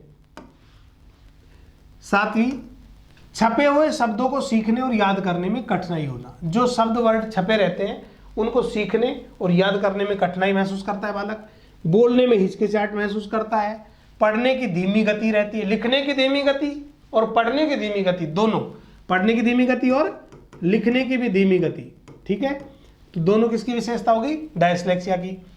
अपने वातावरण के प्रति अत्यधिक जागरूक परंतु देखने में खोए खोए लगते हैं। अपने वातावरण के प्रति यानी जो क्लाइमेट होता है, जैसी वो वातावरण होता है उसके प्रति वो जागरूक रहते हैं, लेकिन वो दिखाई उस कैसे देंगे कि जैसे इसका मन नहीं लग रहा हो, खोए खोए से रहते हैं। शैक्षिक उपलब्धि कम होने के कारण नकारात्मक सांवेगिक व्यवहार, यानी इनकी शैक्षिक लब्धि या उपलब्धि है वो न्यून होती है, कम होती है डायस्लेक्सिया से ग्रसित व्यक्ति की। और नकारात्मक सांवेगिक व्यवहार अर्थात जब शैक्षिक उपलब्धि कम प्राप्त करेगा बालक, विकृति रहेगी, तो उसमें नकारात्मक सांवेगिक व्यवहार विकसित हो जाता है, नकारात्मक विचार विकसित अधिक हो जाते हैं। सूचनाएं ग्रहण करने की तीव्र योग्यता, देखो यहां पर कंफ्यूज मत हो जाना।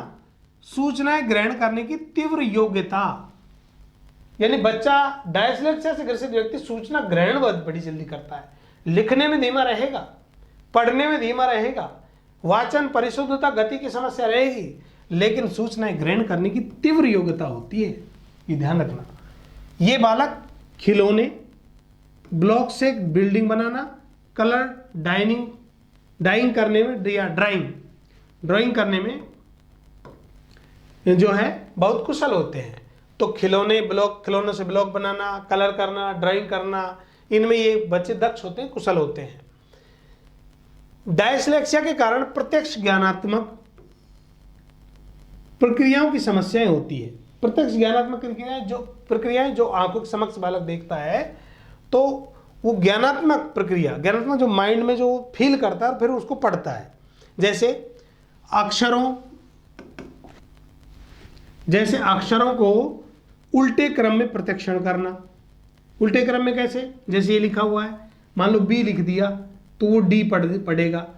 बच्चे से एबीसीडी लिखवाई तो डी की जगह जो है बी लिख देता है, या लिखा हुआ है तो उसको पढ़ेगा गलत। तो यहाँ पर लिखता है तो लिखावट संबंधी ये पढ़ता है बच्चा, डी को बी के रूप में पढ़ना और लिखना। यहाँ पर ये किसकी विशेषता हो जाएगी? डायस्लेक्सिया की। अब ये डायस्लेक्सिया की कितनी विशेषता आपने पढ़ी जो अब तक नहीं पढ़ी थी। इसके बाद इसका उपचार क्या है? डायस्लेक्सिया से ग्रसित जो व्यक्ति होता है, इस विकृति को दूर करने के लिए पठन चिकित्सा का प्रयोग किया जाता है। पठन चिकित्सा से तात्पर्य उसको बार बार पढ़ने का अभ्यास करवाया जाता है और इस चिकित्सा के माध्यम से उसमें सुधार हो सकता है। डायस्लेक्सिया से ग्रसित प्रमुख व्यक्ति कौन कौन थे? Newton, Thomas Edison, Graham Bell, George बुरा इत्यादि विद्वान भी डायस्लेक्सिया से ग्रसित थे। अब आप देखो कितने बड़े विद्वान थे। तो इसलिए डायस्लेक्सिया या अधिगम में असमर्थ बालक जिंदगी में कुछ ना कर सके, ऐसा बहुत कम होता है। उस शारीरिक अक्षमता के कारण यदि कोई इस चीज़ उत्पन्न होती है तो वहाँ पर मानसिक मंदता है, मंदता के कारण अगर ऐसी बीमारी है तो वहाँ पर जो कह सकते हैं कि वो ज़्यादा नहीं कर सकता। लेकिन ये जो बीमारियाँ हैं, डिसलेक्सिया है, डिस्ग्राफिया है, ऐसा नहीं कि इन बच्चे में ये अक्षमता है तो वो ज़िंदगी में कुछ नहीं कर सकता। दूसरी विकृति की बात करते हैं हम। दूसरी आती है गणितीय विकृति। गणितीय जो विकृति है इसे डिसकैलकुलिया कहते हैं, यानी गणितीय गणना संबंधी समस्या होना। गणितीय व्युत्क्रम, व्युत्क्रम का मतलब उल्टा, तो गणितीय व्युत्क्रम होता है, उल्टा कर देता है। जैसे 9 का गुणा 9 से किया तो 81 आना चाहिए, तो वो 18 लिख देता है, तो गणितीय व्युत्क्रम है, उल्टा कर देता है। मैं पाली में जो है वहाँ पर पढ़ा रहा था बच्चों को, छोटी बच्ची कक्षा 4 में पढ़ती थी, तो वहाँ पर जो है उस बालिका ने, जब मैंने उसे गिनती लिखवाई तो वो ऐसे लिखती थी कि जब 11 लिखती तो सही लिखती, 12 लिखती तो 21, 13 लिखती तो 31, 14 लिखती तो 41, इस प्रकार वो उल्टा कर देती थी। तो ये गणितीय व्युत्क्रम है। तो ये गणितीय व्युत्क्रम है जिसमें संख्याओं के बोध संबंधी विकृति होती है, अंकों को जोड़ना, घटाना, गुणा करना आदि में किसी में भी परिलक्षित होती है। क्षमता सामान्य होने पर भी अंक गणितीय कौशल काफी कम होता है, यानी बौद्धिक क्षमता सामान्य है किसी बालक की, तब भी अंक गणितीय क्षमता कम होना। जैसे दूसरे सब्जेक्ट में अच्छा है लेकिन गणितीय अंक गणित की क्षमता कम है, तो वो किस रोग से ग्रसित होगा? डिसकैलकुलिया से ग्रसित होगा। इसके बाद आता है लेखन संबंधी विकृति। साथियों, लेखन संबंधी विकृति में लिखावट संबंधी दोष होता है जिसे डिस्ग्राफिया कहते हैं। क्या कहेंगे? डिस्ग्राफिया, यानी लिखने संबंधी व्युत्क्रम है, लिखावट में उल्टा लिख देना या गलत कर देना। जैसे इसमें लेखन कौशल काफी निम्न श्रेणी का होता है। ये बालक लिखते समय अनेक गलतियां करते हैं, जैसे स्पेलिंग और व्याकरण, विराम चिन्ह, स्पेलिंग में गलती करेंगे, व्याकरण संबंधी गलती करेंगे, विराम चिन्ह नहीं लगाएंगे, अर्धविराम, कोष्ठक आदि की गलतियां करते हैं। ये ध्यान रखना महत्वपूर्ण है, यह एक अधिगम विकलांगता है जिसमें लिखावट कठिनाई शामिल है। सवाल बहुत अच्छा बनेगा। सवाल ये बनेगा, यह एक अधिगम विकलांगता जिसमें लिखावट संबंधी कठिनाई शामिल है, उसे क्या कहेंगे? सवाल क्या बनेगा? एक अधिगम विकलांगता जिसमें लिखावट संबंधी कठिनाई शामिल है, उसे क्या कहेंगे साथियों? डिस्ग्राफिया। इसके बाद आता है संचार विकृति। इसके बाद क्या आता है? संचार विकृति। यहां पर संचार का मतलब संप्रेषण से होता है। संप्रेषण, हम पढ़ रहे हैं अधिगम की विकृतियां, तो यहां पर अधिगम असमर्थता पढ़ रहे हैं और अधिगम असमर्थता के बाद यहां पर संचार विकृति। संचार विकृति में ग्रहणशील भाषा अव्यंजक विकृति या ग्रहणशील अव्यंजक भाषा विकृति। ग्रहणशील नाम से पता पड़ रहा है ग्रहण करना, और ग्रहण करने में कठिनाई होना, तो यहाँ पर इस विकृति में भाषा को ग्रहण करने में क्या होती है? कठिनाई होती है। दूसरा है अभिव्यंजक भाषा विकृति।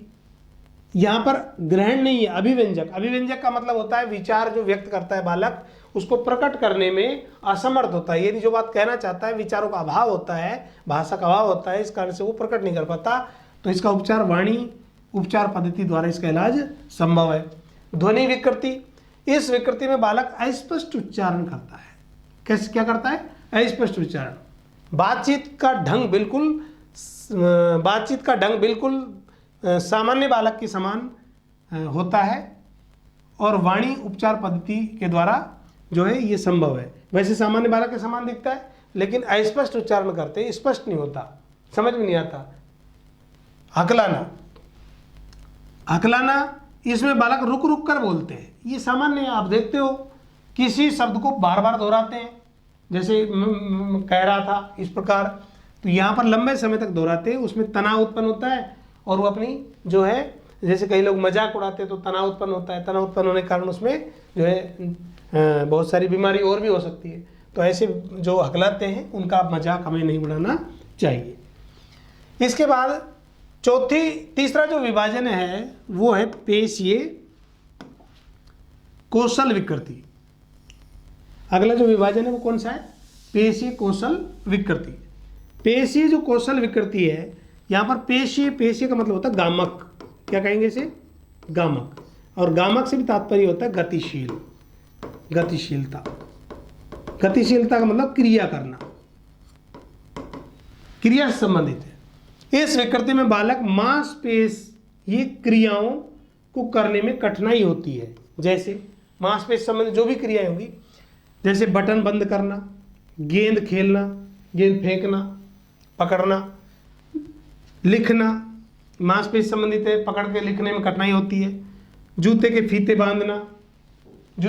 बांधना, तो ये मांसपेशियों से संबंधित है, इसलिए कौन सी विकृति के अंतर्गत भी आते हैं? पेशीय कौशल विकृति।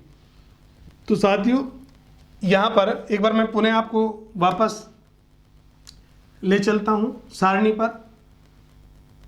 आप कन्फ्यूजन बिल्कुल नहीं रहना चाहिए। ये यूनिट इतनी महत्वपूर्ण है जो रीट भर्ती परीक्षा में आपको पूर्ण अंक दिलाएगी।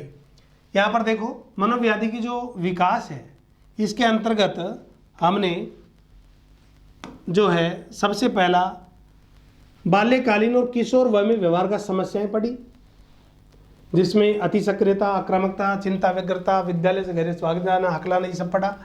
अधिगम असमर्थता में भी हकलाना आता है, तो अधिगम दूसरा अधिगम असमर्थता। अधिगम असमर्थता में हमने पढ़ लिया अधिगम की विकृति, जिसमें पठन विकृति, गणितीय विकृति और लेखन विकृति। जो पठन विकृति है इसे डायस्लेक्सिया कहते हैं, और जो गणितीय विकृति इसे डिस्कैलकुलिया कहते हैं, और जो लेखन संबंधी विकृति है इसे डिस्ग्राफिया कहते हैं। इसके बाद अब हम पढ़ ली हमने संचार विकृति। संचार विकृति कम्युनिकेशन डिसऑर्डर, इसमें हमने पढ़ा ग्रहणशील अभिव्यंजक भाषा विकृति, दूसरा पढ़ा अभिव्यंजक भाषा विकृति, और तीसरा ध्वनि विकृति, और चौथा हकलाना। यहाँ पर ये संचार विकृति पढ़ ली। और तीसरा हमने पढ़ा पेशीय कौशल विकृति, ये मोटर स्किल डिसऑर्डर, इसमें मांसपेशियों की क्रियाओं करने में कठिनाई होती है बच्चे को।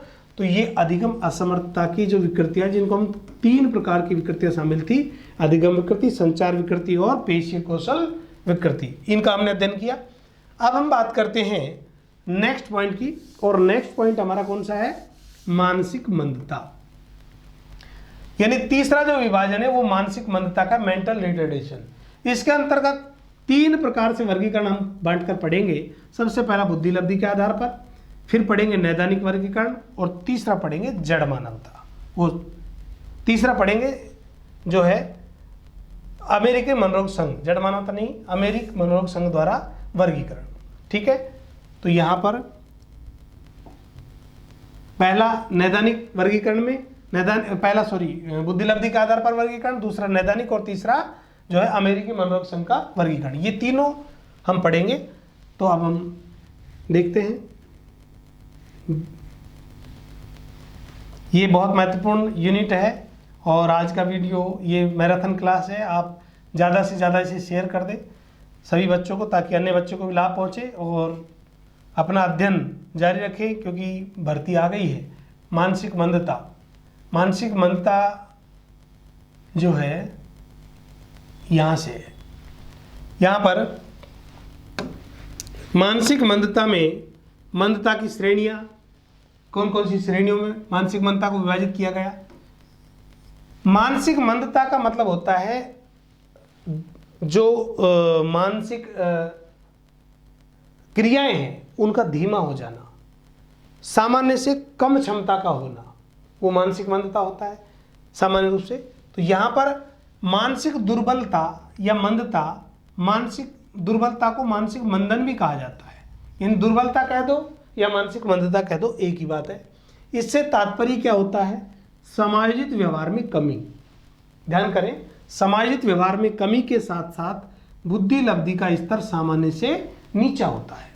तो जब समायोजित व्यवहार में कमी भी होगी, प्रकट दिखाई देगी, और जो बुद्धि लब्धि का स्तर है वो सामान्य IQ कितनी होती है? 90 से 110, तो उससे नीचे होगा। अब वो कितना होता है सब विद्वानों ने अलग अलग है। सामान्य रूप से तो हम पढ़ते हैं कि भाई 81 से और 90 या 80 से 90 जो है मंदबुद्धि बालक होता है। लेकिन यहां पर हम पढ़ेंगे परंपरागत रूप से जिन व्यक्तियों की बुद्धि लब्धि का स्तर 70 से नीचा रहता है वे मंदबुद्धि कहलाते हैं। कितने से नीचे होगा? 70 से। तो 70 से नीचे जो IQ लेवल होगा वो बालक कैसे कहलाएंगे?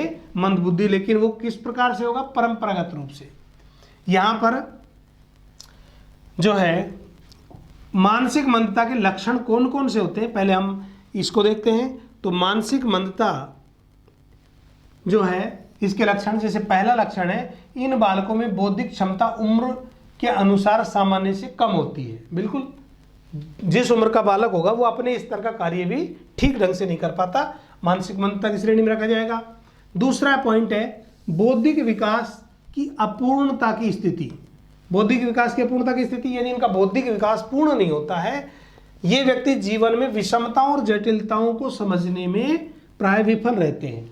जो भी जटिलताएं जीवन में आती है उनको समझने में ये असमर्थ रहते हैं। इन बालकों में गत्यात्मक क्रियाएं, गत्यात्मक का मतलब गतिशील क्रियाएं, जो क्रिया करके बालक कार्य करता है, प्राय निर्बल और शिथिल बनी रहती है। यानी ये किसी भी कार्य को ठीक ढंग से नहीं करते, निर्बल और गतिशील गत्यात्मक क्रियाएं देखने को मिलती है। ये जो है यांत्रिक और व्यावसायिक कुशलताओं को प्राप्त करने में असफल रहते हैं। यांत्रिक और व्यावसायिक कुशलता यानी यंत्रों के माध्यम से कोई कार्य ठीक ढंग से नहीं कर पाते और व्यवसाय में भी ये ज़्यादा सफल नहीं हो पाते, तो ये असफल रहते हैं। इन व्यक्तियों में मस्तिष्क की संरचना अत्यंत विचित्र होती है। यानी जो मानसिक मंदता की श्रेणी में आते हैं, जिनका IQ 70 से नीचे होता है, तो वो उनमें मस्तिष्क संरचना संबंधी अनेक विकार होते हैं, जैसे जल शीर्षता, लघु शीर्षता। इनका भी मैं विस्तार से बताऊंगा। जल शीर्षता का मतलब होता है सिर का आकार आवश्यकता से बड़ा होना, सिर का आकार बड़ा होना, ठीक है। और लघु शीर्षता का मतलब होता है छोटा, यानी सिर का आकार कैसा होगा? सिर छोटा होता है। तो लघु शीर्षता और जल शीर्षता में मस्तिष्क संरचना अत्यंत इनकी कैसी होती है? विचित्र होती है। तो ये लक्षण भी उसमें दिखाई देते हैं। इसके बाद मानसिक मंदता का जो वर्गीकरण है वो निम्न प्रकार से है। तो हम वर्गीकरण देखेंगे, सवाल परीक्षा में आते हैं। सीटेट, एस्टेट, राजस्थान की जो रीट भर्ती परीक्षा है उसमें। तो यहाँ पर मानसिक मंदता का वर्गीकरण 3 प्रकार से वर्गीकरण देखने में मिलता है। सबसे पहला बुद्धि लब्धि के आधार पर मानसिक मंदता, जो हम अक्सर पढ़ते हैं बुद्धि के टॉपिक में, वहाँ पर भी है। लेकिन ये मानसिक मंदता जो वर्गीकरण है यहाँ पर ये स्पेशलाइजेशन है। तो यहाँ सवाल निश्चित रूप से उठेगा मानसिक मंदता का वर्गीकरण। बुद्धि लब्धि के आधार पर पढ़ेंगे, दूसरा नैदानिक वर्गीकरण पढ़ेंगे और तीसरा अमेरिकी मनोरोग संघ का वर्गीकरण पढ़ेंगे। तो यहाँ पर सबसे पहले हम पढ़ रहे हैं बुद्धि लब्धि के आधार पर मानसिक मंदता।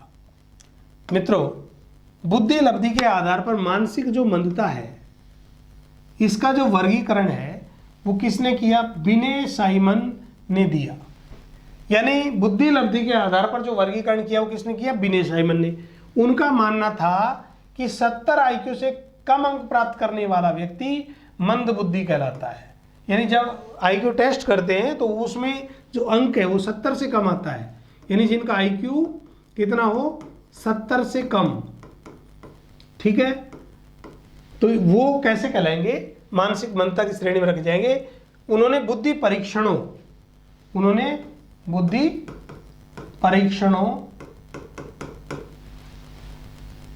और प्राप्तांकों के आधार पर मानसिक मंदता के प्रकार बताए। तो यहां पर बुद्धि परीक्षण किए, 70 से नीचे IQ बताई और उनका वर्गीकरण किया। तो यहां पर जो वर्गीकरण है ये वर्गीकरण किसका है? विनय साइमन का। ध्यान रखना, विनय साइमन। तो विनय साइमन का जो वर्गीकरण है ये अक्सर परीक्षा में पूछा जाता है। ये एस्टेट में पूछा हुआ है और DSSB में पूछा हुआ है, राजस्थान बोर्ड में पूछा हुआ है। तो यहाँ पर ये बहुत महत्वपूर्ण है।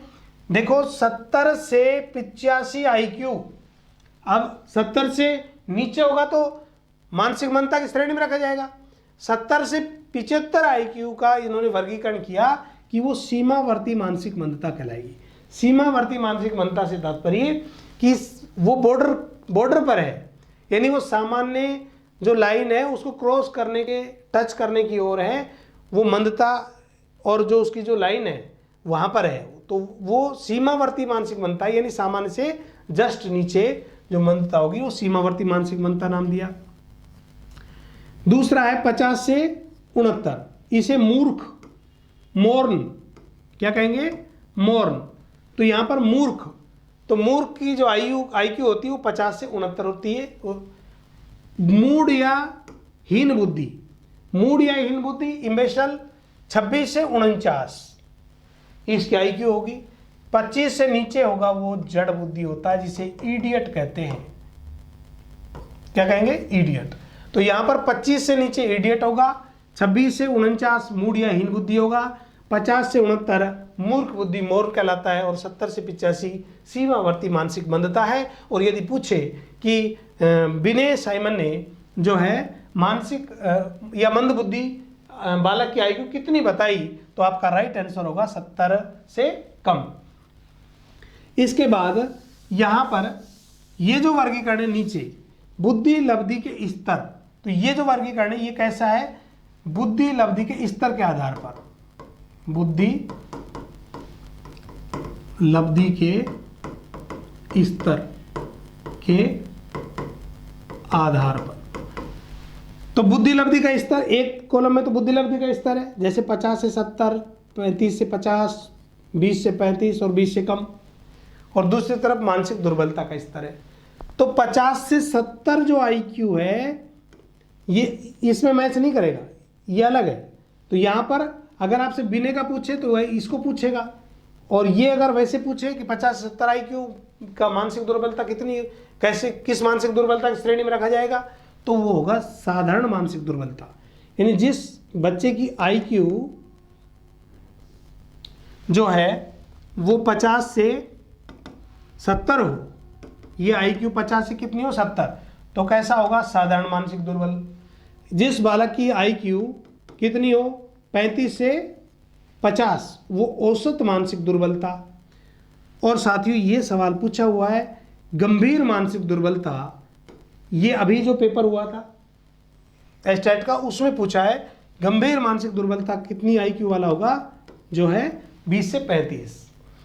20 से कम आईक्यू अति गंभीर मानसिक दुर्बलता, यानी जिसकी आईक्यू 20 से कम होगी वो अति गंभीर मानसिक दुर्बलता के स्तर की श्रेणी में रखा जाता है। तो ये सारणी ध्यान रखना, इसमें से अक्सर सवाल पूछे जाते हैं। और बहुत सारे लोग, आप बड़े नामों के पीछे जाते हो, वहाँ पर आप तुलना करके देखना, आपको कंटेंट में दिन रात का अंतर मिलेगा। इसलिए आप बड़े नामों के पीछे नहीं जा करके अपनी तैयारी करें, क्योंकि सफलता आपकी मेहनत और आपका जो कंटेंट जो आप पढ़ रहे हो वो आपको दिलाएगा। बड़ा नाम कभी भी आपको जरूरी नहीं कि सफलता दिला दे। यहाँ पर इनसे संबंधित कुछ कथन है, जिनकी बौद्धिक क्षमताएं औसत बालक से थोड़ी कम होती है उसे क्या कहेंगे, सीमावर्ती मानसिक मंदता। यानी कि ये सवाल बन के आएगा कि जिन बालकों की बौद्धिक क्षमताएं औसत से थोड़ी कम होती है उसे किस श्रेणी में रखेंगे, तो राइट आंसर होगा सीमावर्ती। ये क्या आएगा, सीमावर्ती मंद बालक।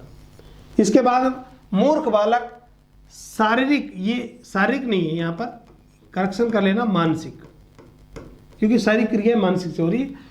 मूर्ख बालक का जो मानसिक विकास है वो 8 वर्ष या इससे कुछ अधिक होता है। यानी जो मूर्ख बालक होगा उसकी जो 8 साल के बालक का आईक्यू लेवल होता है लगभग इतना ही उसका आईक्यू लेवल होता है। मूड या हीन बुद्धि बालकों का मानसिक आयु कितनी होती है, 3 से 7 वर्ष। ये सवाल पूछ सकता है, सारे महत्वपूर्ण है। मूड या हीन बुद्धि बालकों की मानसिक आयु कितनी होती है, 3 से 7 वर्ष। मूर्ख बालकों की आयु कितनी होती है मानसिक आयु, तो 8 वर्ष। जड़ बुद्धि बालक जो होते हैं, जो बिल्कुल दूसरे के सहारे के बगैर कार्य नहीं कर सकते, इनकी मानसिक आयु कितने साल होगी मित्रों, 3 वर्ष। इसके बाद अगला वर्गीकरण आता है नैदानिक वर्गीकरण। नैदानिक जो वर्गीकरण है, इस वर्गीकरण में मानसिक मंदता के कुछ आंगिक कारण होते हैं। आंगिक कारण मतलब शारीरिक कारण, जैसे मंगोलिज्म। मित्रों आप मंगोलिज्म पढ़ते हो, अभी तक आपको ये निश्चित रूप से नहीं पता होगा कि ये मंगोलिज्म किस श्रेणी में आता है, किस क्लासिफिकेशन के अंतर्गत आता है? तो यहाँ पर नैदानिक वर्गीकरण में मंगोलिज्म को रखा जाता है। इस रोग, ये मंगोलिज्म एक रोग है, मंदबुद्धि बालक को कहते हैं, वो रोग है इसलिए कहते हैं। तो मंगोलिज्म, इस रोग का सर्वप्रथम उल्लेख ब्रिटेन के मनोचिकित्सक डॉक्टर लगडन डाउन ने किया। इंपॉर्टेंट है ये, ध्यान रखना। मंगोलिज्म रोग का सर्वप्रथम उल्लेख ब्रिटेन के मनोचिकित्सक डॉक्टर लगडन डाउन ने कब किया? 1896 में किया। इसे डाउन संलक्षण के नाम से जाना जाता है। साथ ही इन रोगियों की आंखों की जो संरचना होती है वो मंगोलियों के निवासियों के जैसी होती है। मंगोलिया एक जगह है, तो वहाँ पर मंगोल निवासी जो हैं उनकी संरचना के समान इनकी आंखों की बनावट होती है, इसलिए इसका नाम क्या रख दिया? मंगोलिज्म। ये रोग का नाम है। तो मंगोलिज्म जो है इसका उल्लेख डॉक्टर लगडन डाउन ने किया और जो है 1896 में किया। इसके बाद यहां पर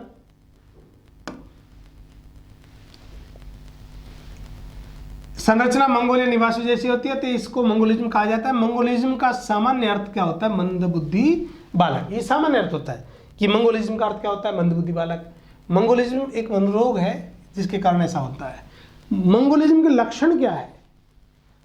मंगोलिज्म के लक्षण क्या होंगे? पहचानेंगे कैसे कि ये मंगोलिज्म से ग्रसित है? तो यहाँ पर शरीर पर झुर्रियाँ, स्मृति हास मतलब बुद्धि का हास हो जाना, कम हो जाना, बुद्धि कम होना, संभ्रांति, भ्रमित रहना, संभ्रांति। इनकी आयु अधिक नहीं होती, इनकी आयु बहुत कम होती। ध्यान रखना, मंगोलिज्म बालकों की आयु कैसी होती है? कम होती है। और इनका मानसिक गामक भाषागत विकास का स्तर भी बहुत ही कम होता है। इनकी बौद्धिक स्तर, ये सवाल पूछा हुआ है, 25 से नीचे होता है। आपसे पूछे कि मंगोलिज्म बालक का जो आईक्यू है वो कितना होता है, तो 25 से नीचे। ध्यान रखना, 25 से नीचे आईक्यू होता है मंगोलिज्म बालक का। इसके बाद दूसरा आता है जो है लघु शीर्षता। नैदानिक वर्गीकरण पढ़ रहे हैं हम, और नैदानिक वर्गीकरण में हमने पहला पढ़ा मंगोलिज्म और पढ़ रहे हैं हम लघु शीर्षता। लघु शीर्षता नाम से जैसे थोड़ा सा अनुमान हो रहा है, लघु शीर्ष अर्थात सिर का आकार छोटा होना। इसमें रोगियों का सिर का आकार बहुत छोटा होता है। इनके सिर का विकास गर्भ के 5-6 महीने के बाद अवरुद्ध हो जाता है। इनका सिर का जो विकास है वो 5-6 महीने बाद क्या हो जाता है? रुक सा जाता है, अवरुद्ध हो जाता है। इस कारण से सिर का आकार छोटा रह जाता है। तो लघु शीर्षता के लक्षण क्या हैं? लघु शीर्षता के अंदर शरीर की लंबाई कम रह जाएगी, इनका भाषागत और गामक विकास भी पर्याप्त नहीं होता है, बुद्धि लब्धि 25 होती है। ध्यान रखना, लघु शीर्षता से पीड़ित जो बालक होता है उसकी आईक्यू 25 होती है या 25 से कम होती है। इनकी आयु बहुत ही कम होती है, यानी इनकी आयु भी अधिक नहीं होती, यानी मंगोलिज्म बालक भी ज़्यादा वर्ष नहीं जीते। ये केवल 12 से 14 वर्ष जीते मंगोलिज्म बच्चे। और इनकी आयु भी बहुत कम होती है, ये भी कम वर्ष तक जीवित रहते हैं। लघु शीर्षता है और जो है जल शीर्षता वाले बालक। तो ये था लघु शीर्षता। इसके बाद तीसरा नैदानिक वर्गीकरण में आता है जल शीर्षता। जल शीर्षता से तात्पर्य होता है जब कपाल के अंदर, कपाल मतलब खोपड़ी, कपाल के अंदर क्रेनियम सेरेब्रेशियनल एक तरल पदार्थ होता है। जब इस तरल पदार्थ की अधिकता हो जाती है तो सिर का आकार अपेक्षाकृत बढ़ जाता है। तो सबसे पहले सिर का आकार बड़ा होता है, तो कौन सी रोग से ग्रसित है? जल शीर्षता से। पहली बात, आपने नाम ही पहली बार सुने होंगे। दूसरा, ये किस कारण से होता है? तो ये क्रेनियम सेरेब्रोशियनल एक तरल पदार्थ होता है, उसकी अधिकता जब हो जाती है तो सिर का आकार आवश्यकता से अधिक बढ़ जाता है। नैदानिक वर्गीकरण के अंतर्गत अगला पॉइंट आता है जड़ मानवता। जड़ मानवता, छोटा रह जाना। यहाँ पर यह रोग होने पर रोगी का कद बहुत छोटा रह जाता है। उसके हाथ पैर भी छोटे छोटे होते हैं, कान बड़े बड़े होंगे, कान थोड़े आवश्यकता से बड़े होते हैं, शरीर छोटा होता है, भद्दे लगते हैं। संपूर्ण शरीर की लंबाई मात्र कितनी रहती है? लगभग 3 फुट रहती है, इससे अधिक नहीं होती। इनका मानसिक विकास अपर्याप्त होता है, चिंतन और धारण शक्ति बहुत ही कमजोर होती है। यह रोग आयोडीन की कमी, नोट है ये किसका? जड़ मानवता का। यह रोग आयोडीन की कमी और थायराइड ग्रंथि के दुर्बल और अधूरा विकास के कारण होता है। ध्यान रखना, आयोडीन की कमी और थायराइड ग्रंथि का दुर्बल या कम विकास, अधूरा विकास के कारण जड़ मानवता जो रोग है या हाइट का कम रह जाना, ये उत्पन्न होता है। साथियों, अगला जो पॉइंट आता है नैदानिक वर्गीकरण में, वो आता है रूबेला। रूबेला, मैं इसको ऊपर करता हूं थोड़ा। रूबेला ये दृष्टि संबंधी मनोविकार है। ये दृष्टि संबंधी, देखने संबंधित मनोविकार है रूबेला। यहां पर ये रहा रूबेला, जन्मजात संलक्षण। ये जन्मजात उत्पन्न होगा, पहली बात। ये रूबेला कैसा है? जन्मजात है। ये गर्भावस्था में ही हो जाता है, गर्भावस्था। तो ध्यान रखें, जब शिशु गर्भावस्था में होता है, जैसे अभी 1 साल भर 1.5 साल पहले टीकाकरण हुआ था रूबेला और चला था ये, तो वो रूबेला जन्मजात संलक्षण है। इस रोग से पीड़ित व्यक्ति में जन्म से दृष्टि संबंधी विकार, मोतियाबिंद, रेटिना संबंधी विकार, हृदय संबंधी विकार दृष्टिगत होने लगते हैं, अर्थात दिखाई देने लगते हैं। यह स्थिति गर्भवती महिला में गर्भ के पहले कुछ महीनों में जर्मन चेचक के संक्रमण के कारण उत्पन्न होती है। तो आप ध्यान रखें, ये दृष्टि संबंधी विकार है और ये रूबेला जन्मजात होता है। ठीक है, आगे तीसरा जो वर्गीकरण है वो है अमेरिकी मनोरोग संघ का वर्गीकरण। यहां पर अधिगम अक्षमता, नैदानिक वर्गीकरण और अब अमेरिकी मनोरोग संघ का वर्गीकरण, जिसे क्या कहा जाता है? APA, अमेरिका मनोरोग संघ। अमेरिका मनोरोग संघ द्वारा मानसिक मंदता के अनेक कारण बताए, जिनमें निम्न प्रकार है। यानी कि अमेरिकी मनोरोग संघ ने वर्गीकरण प्रस्तुत किया और वर्गीकरण में उन्होंने बताया कि मानसिक मंदता के बहुत सारे फैक्टर हैं। तो क्या बताया? एक बताया वंशानुक्रम की, हेरिडिटी फैक्टर से मानसिक मंदता रह जाती है, संक्रामक रोग के कारण भी रह जाती है। इनमें कोई ज़्यादा इंपॉर्टेंट तथ्य नहीं थे, इसलिए इनका हेडिंग ध्यान रखना बस। जन्मजात आघात, जन्मजात आघात से तात्पर्य है जैसे बच्चे का जन्म हुआ तो सर पर कोई चोट लग गई, या किसी जब बच्चे का जन्म होता है तब उस समय कोई दबाव के कारण ऐसा हो गया, तो जन्मजात आघात के कारण भी मानसिक मंदता हो जाती है। पारिवारिक पृष्ठभूमि के कारण भी मानसिक मंदता हो जाती है। एक होता है सामाजिक सांस्कृतिक वंचन। सामाजिक सांस्कृतिक वंचन, वंचन का मतलब होता है वैसे ठगा होना। वंचन का तात्पर्य क्या होता है? ठगना। तो यहाँ पर इस वंचन के अनुसार हो सकते हैं माता पिता की मृत्यु, तलाक, अलगाव, आर्थिक स्तर, यानी इनकी कमी होना। तो इससे सामाजिक सांस्कृतिक वंचन के कारण भी बच्चा मनोरोग से पीड़ित हो जाता है, रोग से पीड़ित हो जाता है। मानसिक दुर्बलता एक ऐसा प्रकार है जिसका संबंध प्रोटीन के चय अपचय की गड़बड़ी से होता है। यानी मानसिक दुर्बलता जो उत्पन्न होती है वो किस कारण से होगी? प्रोटीन के चय अपचय की गड़बड़ी से। तो प्रोटीन के चय अपचय की गड़बड़ी से जो मानसिक दुर्बलता उत्पन्न होती है वो अमेरिकी मनोरोग संघ का वर्गीकरण के ने बताई कि ये ऐसे ऐसे ये बीमारी उत्पन्न होती है। एक बार पुनः हम सारणी की तरफ चलते हैं और हम अंतिम पड़ाव की ओर हैं। यहाँ पर देखें, मनोव्याधि की विकास, असामान्य विकास जो बच्चे का होता है उसमें हम पढ़ रहे थे। इसके अंतर्गत हमने जो है बाल्यकालीन किशोर वयम व्यवहार का समस्या पढ़ ली, अधिगम असमर्थता पढ़ लिया। अधिगम असमर्थता लर्निंग डिसऑर्डर के अंतर्गत हमने अधिगम की विकृति पढ़ी, संचार विकृति पढ़ी, पेशीय कौशल विकृति पढ़ी। इसके बाद हमने मानसिक मंदता पढ़ा, अभी मानसिक मंदता पढ़ा और मानसिक मंदता को बुद्धि लब्धि के आधार पर वर्गीकरण पढ़ा। नैदानिक वर्गीकरण पढ़ा जिसमें मंगोलिज्म, लघु शीर्षता, जल शीर्षता, जड़ मानवता और रूबेला संलक्षण पढ़े। इसके बाद हमने अमेरिका मनोरोग संघ का वर्गीकरण पढ़ा। मित्रों, अब हम बात करते हैं ओटिज्म की। ओटिज्म जो ये बीमारी है, मनोरोग है, ये इसकी पहचान लियो केनर ने की थी और ये पिछली रीट भर्ती परीक्षा में जो है दोनों पेपर में पूछा गया था ओटिज्म। ओटिज्म की बहुत सारी विशेषताएं हैं, आप केवल थोड़ा सा पढ़ करके खुश हो जाते हो और पेपर जब आता है तो उसमें आपका सवाल हल नहीं हो पाता है, क्योंकि हम मोटा मोटा पढ़ते हैं बस ऊपर से, गाइडों में ऐसा ही मिलता है, मूल किताबों को हम पढ़ नहीं पाते। इसी समस्या का समाधान मैंने प्रयास किया है गाइड, लेकिन प्रयास किया है कि सबसे भिन्न हो और आपको परीक्षा में सफलता दिलाए। यहाँ पर ऑटिज्म जिसे स्वालीनता के नाम से जाना जाता है, स्वालीनता, ऑटिज्म का वर्णन सर्वप्रथम केनर ने किया, लियो केनर ने किया। इस व्याधि में बालक अपने जीवन के प्रारंभिक वर्षों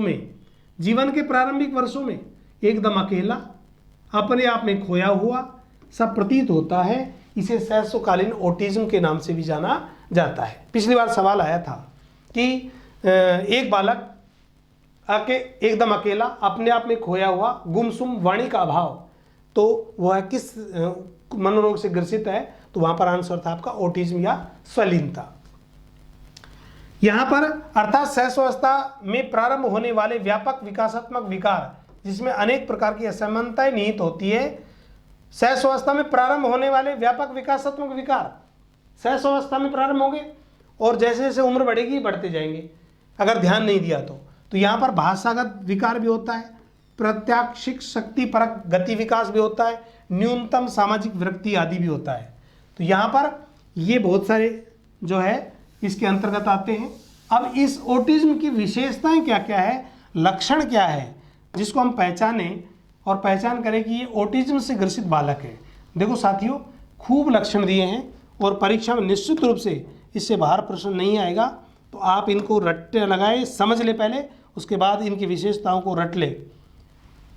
यहाँ पर लक्षण ऑटिस्टिक बालक को, ऑटिज्म कह दो, ऑटिस्टिक कह दो, ऑटिस्टिक बालक की विशेषताएं, ये बालक बाहरी दुनिया से बेखबर रहते हैं, क्योंकि अकेले रहते हैं, इंटरेस्ट नहीं लेते, तो बाहरी दुनिया से बेखबर होंगे। इनका व्यवहार उपेक्षापूर्ण होता है, अर्थात ये किसी कार्य में हम कोई बात कर रहे हो तो ध्यान नहीं देंगे, अकेले बैठना पसंद करेंगे, किसी से बात करना पसंद नहीं करेंगे, तो उपेक्षापूर्ण व्यवहार होता है। और व्यवहार कुशलता का अभाव होता है, ये व्यवहार कुशल नहीं होते, मित्र नहीं बनाते, ज़्यादा गुमसुम रहते हैं। सांवेगिक रूप से अस्थिर, ध्यान रखना महत्वपूर्ण विशेषता है, ये इनका सांवेगिक रूप से अस्थिर होते हैं। ऑटिज्म से ग्रसित बालक, इनके संवेग स्थिर नहीं होते। इन बच्चों का रुझान अंत्यक्रिया के दौरान निर्जीव वस्तुओं की तरह होता है, यानी जब ये अंत्यक्रिया करते किसी कार्य के प्रति तो ऐसे निडोल बेडोल होकर के और शरीर शिथिल पड़ा है, मरे मरे से कार्य कर रहे हैं, इस प्रकार का इनका व्यवहार होता है। तो निर्जीव वस्तुओं की तरह ये व्यवहार करते, इनका व्यवहार होता है, रुझान होता है। दूध पीते समय किसी तरह की मुस्कान इनके चेहरे पर नहीं होती। देखो छोटा बालक जब होता है 5, 7, 10, 12 वर्ष का, तो जब वो दूध पीता है तो जोश में पीता है, चेहरे पे अलग तरीके फील होता है। लेकिन जो ऑटिस्टिक से ग्रसित बालक है, ये दूध पीते तब भी इनके चेहरे पे कोई मुस्कान नहीं होती, यानी गुमसुम रहते हैं। उत्साह आनंद की भावना का अभाव होता है, किसी वस्तु या व्यक्ति के प्रति लगाव या आकर्षण को ये प्रदर्शित नहीं करते। इनमें वाणी का अभाव होता है, ध्यान करें, वाणी का अभाव बिल्कुल, क्योंकि ये कम बोलना पसंद करते हैं, बोलते ही नहीं है।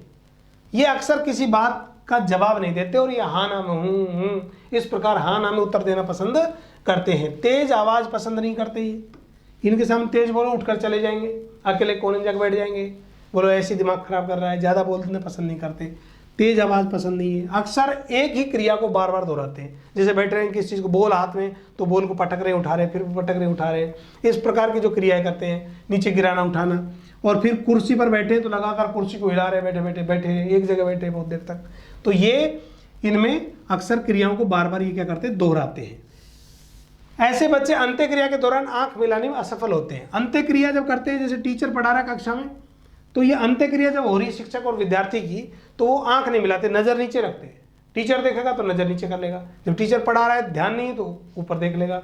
तो ये नजर मिलाना में असफल रहते हैं, ये सबके ध्यान का केंद्र नहीं बनना चाहते। जो प्रतिभाशाली बालक होता है, जो सृजनशील बालक होता है, वो तो आगे आता है, लेकिन ऑटिस्टिक से ग्रसित बालक जो है वो बचना चाहता है और वो सबका ध्यान का केंद्र नहीं बनना चाहता।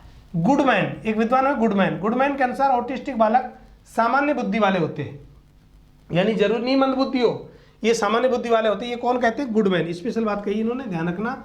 सामान्य रूप से ऑटिस्टिक बालक 4 प्रकार की समस्याएं आती है जो ऑटिज्म से ग्रसित बालक होते हैं।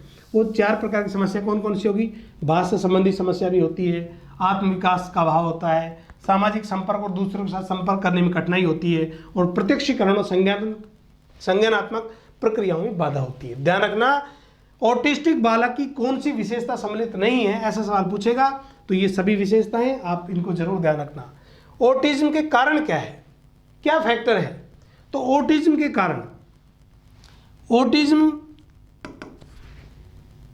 ऑटिज्म बालक में किसी प्रकार की मस्तिष्क व्याधि नहीं है। पहली बात ये ध्यान रखना, कोई माइंड की बीमारी नहीं है ऑटिज्म, ये जो है शारीरिक पक्ष से ज़्यादा संबंधित है।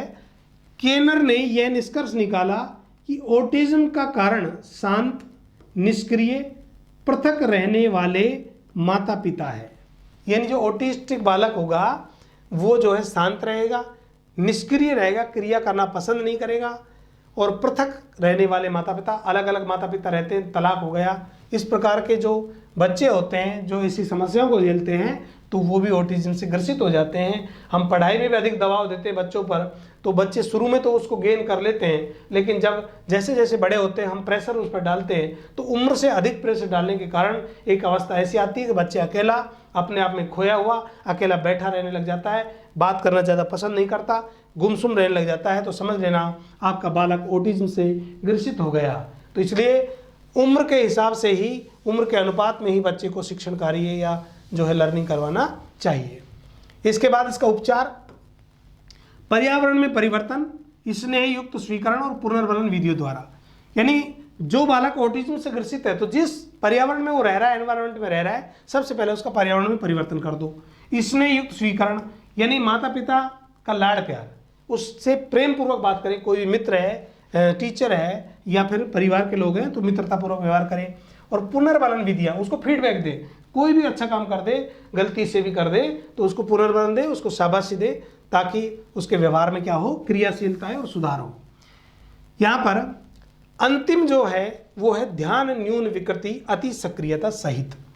साथियों, ध्यान न्यून विकृति, ध्यान का कम लगना, न्यून का मतलब कम, तो ध्यान का कम लगने संबंधी जो विकृति है अति सक्रियता सहित, इस वर्ड को ध्यान रखें, हमने वहां भी पढ़ा था अति सक्रियता, हाइपर एक्टिविटी। जब बच्चा अधिक चंचल होगा, आवश्यकता से अधिक उछल कूद करेगा तो उसके ध्यान में कमी रहेगी, वो एक जगह टिक नहीं सकता, इसलिए ध्यान में कमी होगी और इसे कहेंगे ADHD। इसकी फुल फॉर्म भी परीक्षा में कई बार पूछता है, अभी मैं सभी फुल फॉर्म भी बताऊंगा, attention deficit hyper active disorder. तो यहाँ पर ध्यान न्यून विकृति अति सक्रियता सहित के नाम से जानी जाती है। इसकी ADHD की सर्वप्रथम जो पहचान है वो 20वीं शताब्दी में हुई। कब हुई? 20वीं शताब्दी में। किसने की, इसका वर्णन नहीं मिलता है, लेकिन 20वीं शताब्दी में इसकी जो है खोज हुई, पहचान हुई। इसके लक्षण क्या है? ADHD का मुख्य रूप से 3 क्षेत्रों से संबंधित लक्षण दिखाई देते हैं। एक तो गामक अति क्रियाशीलता, विशेष महत्वपूर्ण, ध्यान रखना, गामक अति क्रियाशीलता यानी जो गतिशील क्रिया करेगा, जैसे उठना, बैठना, दौड़ना, फिरना, चलना, घूमना, वो गामक अति सक्रियता, हाइपर एक्टिविटी रहेगी, अत्यधिक चलता प्रदर्शित करेगा, आवश्यकता से अधिक करता है। आतुरता, आतुरता मतलब बेचैनी रहेगी, उसमें बेचैन रहेगा वो, और ध्यान में कमी का होना। ये सभी लक्षण किससे संबंधित है? ADHD से संबंधित है। सामान्य रूप से देखा जाए तो ADHD बालकों में निम्न लक्षण प्रकट होते हैं। तो ADHD बालकों पर अध्ययन किया विद्वानों ने और उन्होंने बताया कि भाई कौन कौन से लक्षण उनमें देखो दिखाई देते हैं। तो यहाँ पर जैसा स्क्रीन पर आप देख रहे हो, शिशु अवस्था में ADHD के लक्षण, फिर है बाल्यावस्था में ADHD के लक्षण, और फिर है किशोर अवस्था में ADHD के लक्षण। तो मित्रों, शिशु अवस्था में ADHD से कोई ग्रसित बालक है तो बार बार रोएगा। अब रोता तो बच्चा वैसे भी है, अपने बच्चे को ये मत समझ लेना कि भाई ADHD से ग्रसित है, लेकिन बहुत सारे लक्षण हैं।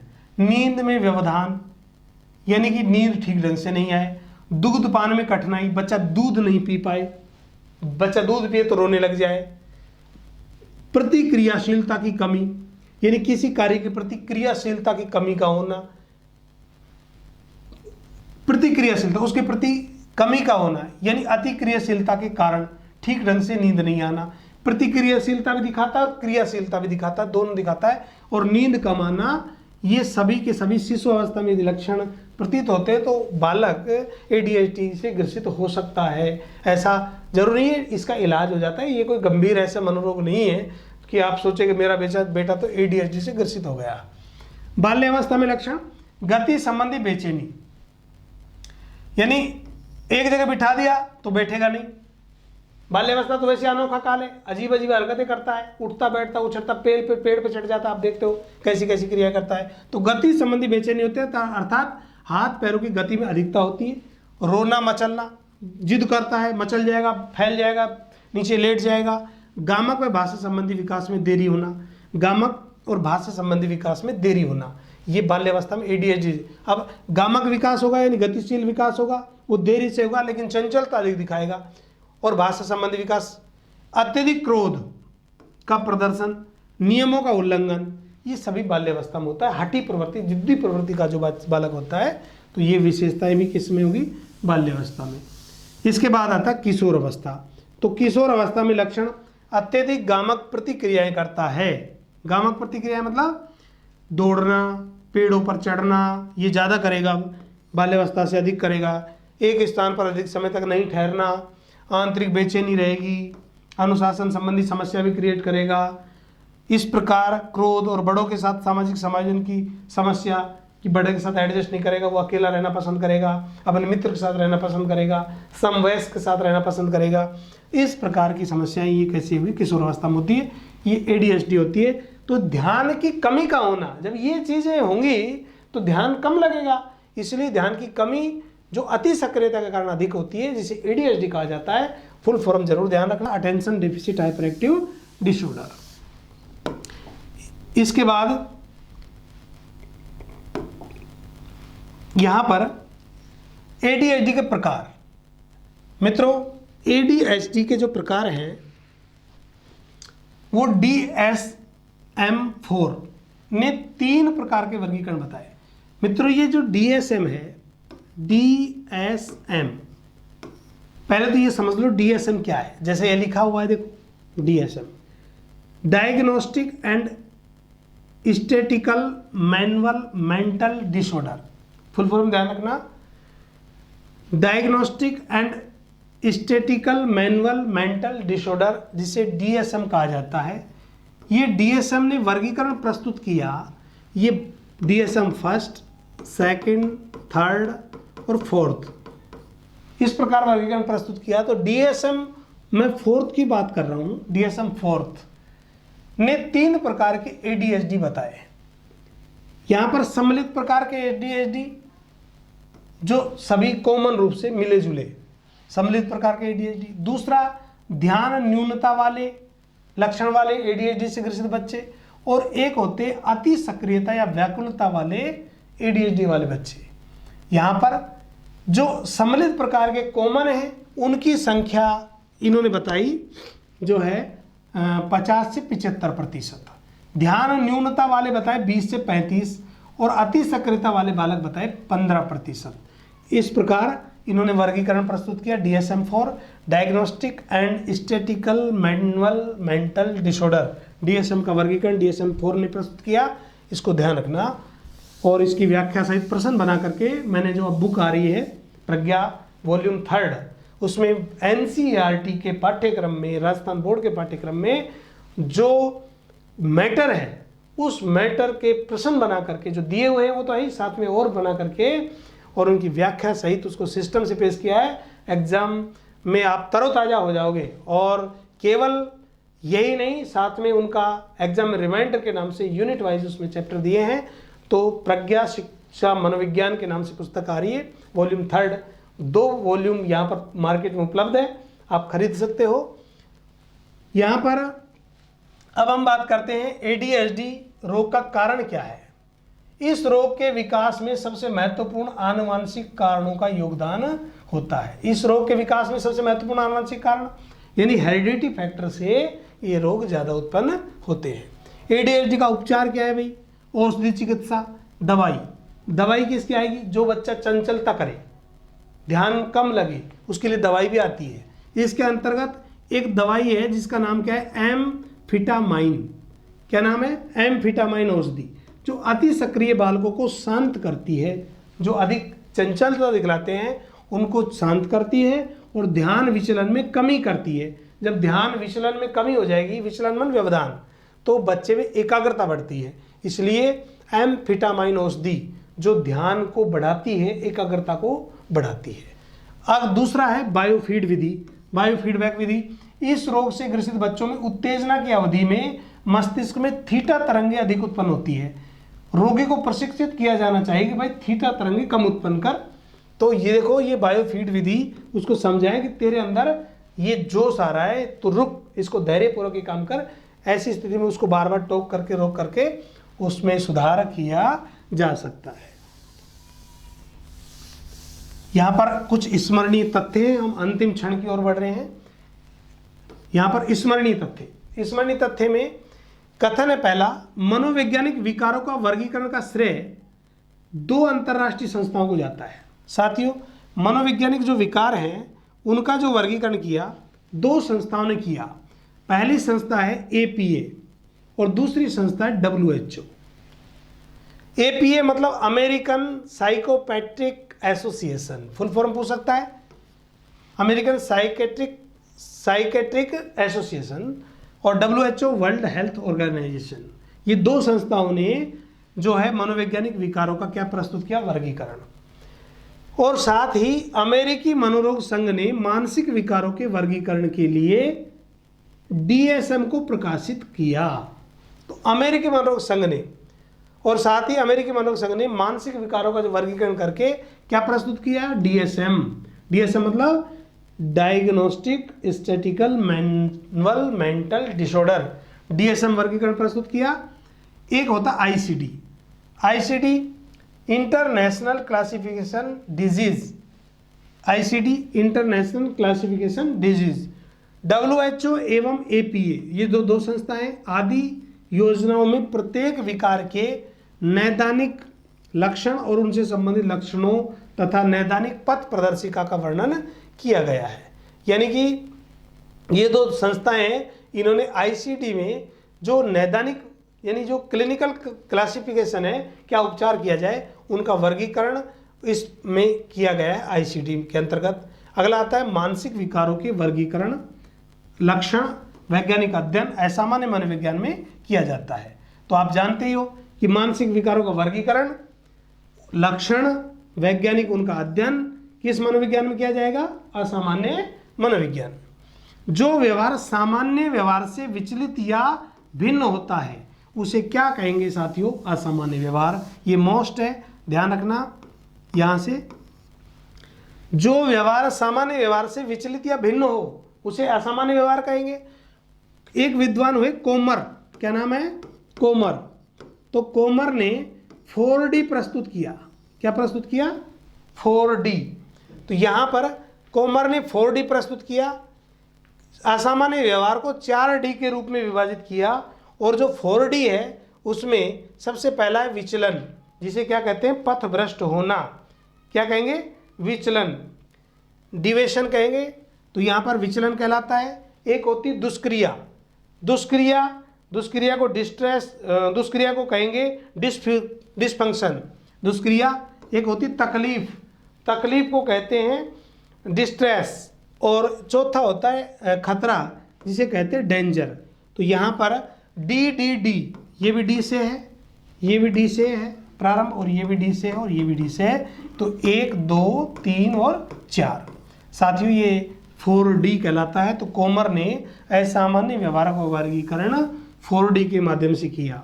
और ये प्रश्न जो थे ये मैंने आपको बताई दिए थे। ये प्रश्न था निम्न में से कौन सा डायस्लेक्सिया की विशेषता नहीं है, तो यहाँ पर था सीधे उल्टे हाथ के प्रयोग के संबंध में निश्चय। बाकी वाचन परिशुद्धता बोध की समस्या भी है, लिखने की धीमी गति, छपे शब्दों को याद करने में कठिनाई होना, और मस्तिष्क की संरचना तथा कृत्यों में विभेद का परिणाम है। तो उसका आंसर होगा डायस्लेक्सिया। इसमें करेक्शन कर लेना, राइट आंसर होगा से। दोस्तों ये जो आज की क्लास है ये महत्वपूर्ण क्लास है रेट भर्ती परीक्षा के लिए। और आगामी जो क्लास होगी आप धैर्य रखें। प्रज्ञा एजुकेशनल यूट्यूब चैनल पर समस्त वीडियो निःशुल्क उपलब्ध है, उसमें बहुत सारे वीडियो प्ले स्टोर में मैंने प्ले लिस्ट में डाल रखे हैं, तो आप उनको जा कर के देख सकते हैं। और अन्य जो वीडियो हैं जैसे RT है, NCF 2005 है, जिनकी बच्चे बहुत डिमांड करते हैं, एक ये जो टॉपिक था, इनके मैं वीडियो जैसे समय मिलेगा आपको तुरंत उपलब्ध कराऊंगा। तो आप प्रज्ञा एजुकेशनल चैनल जिसने सब्सक्राइब नहीं किया वो सब्सक्राइब करें। Thank you, have a nice day.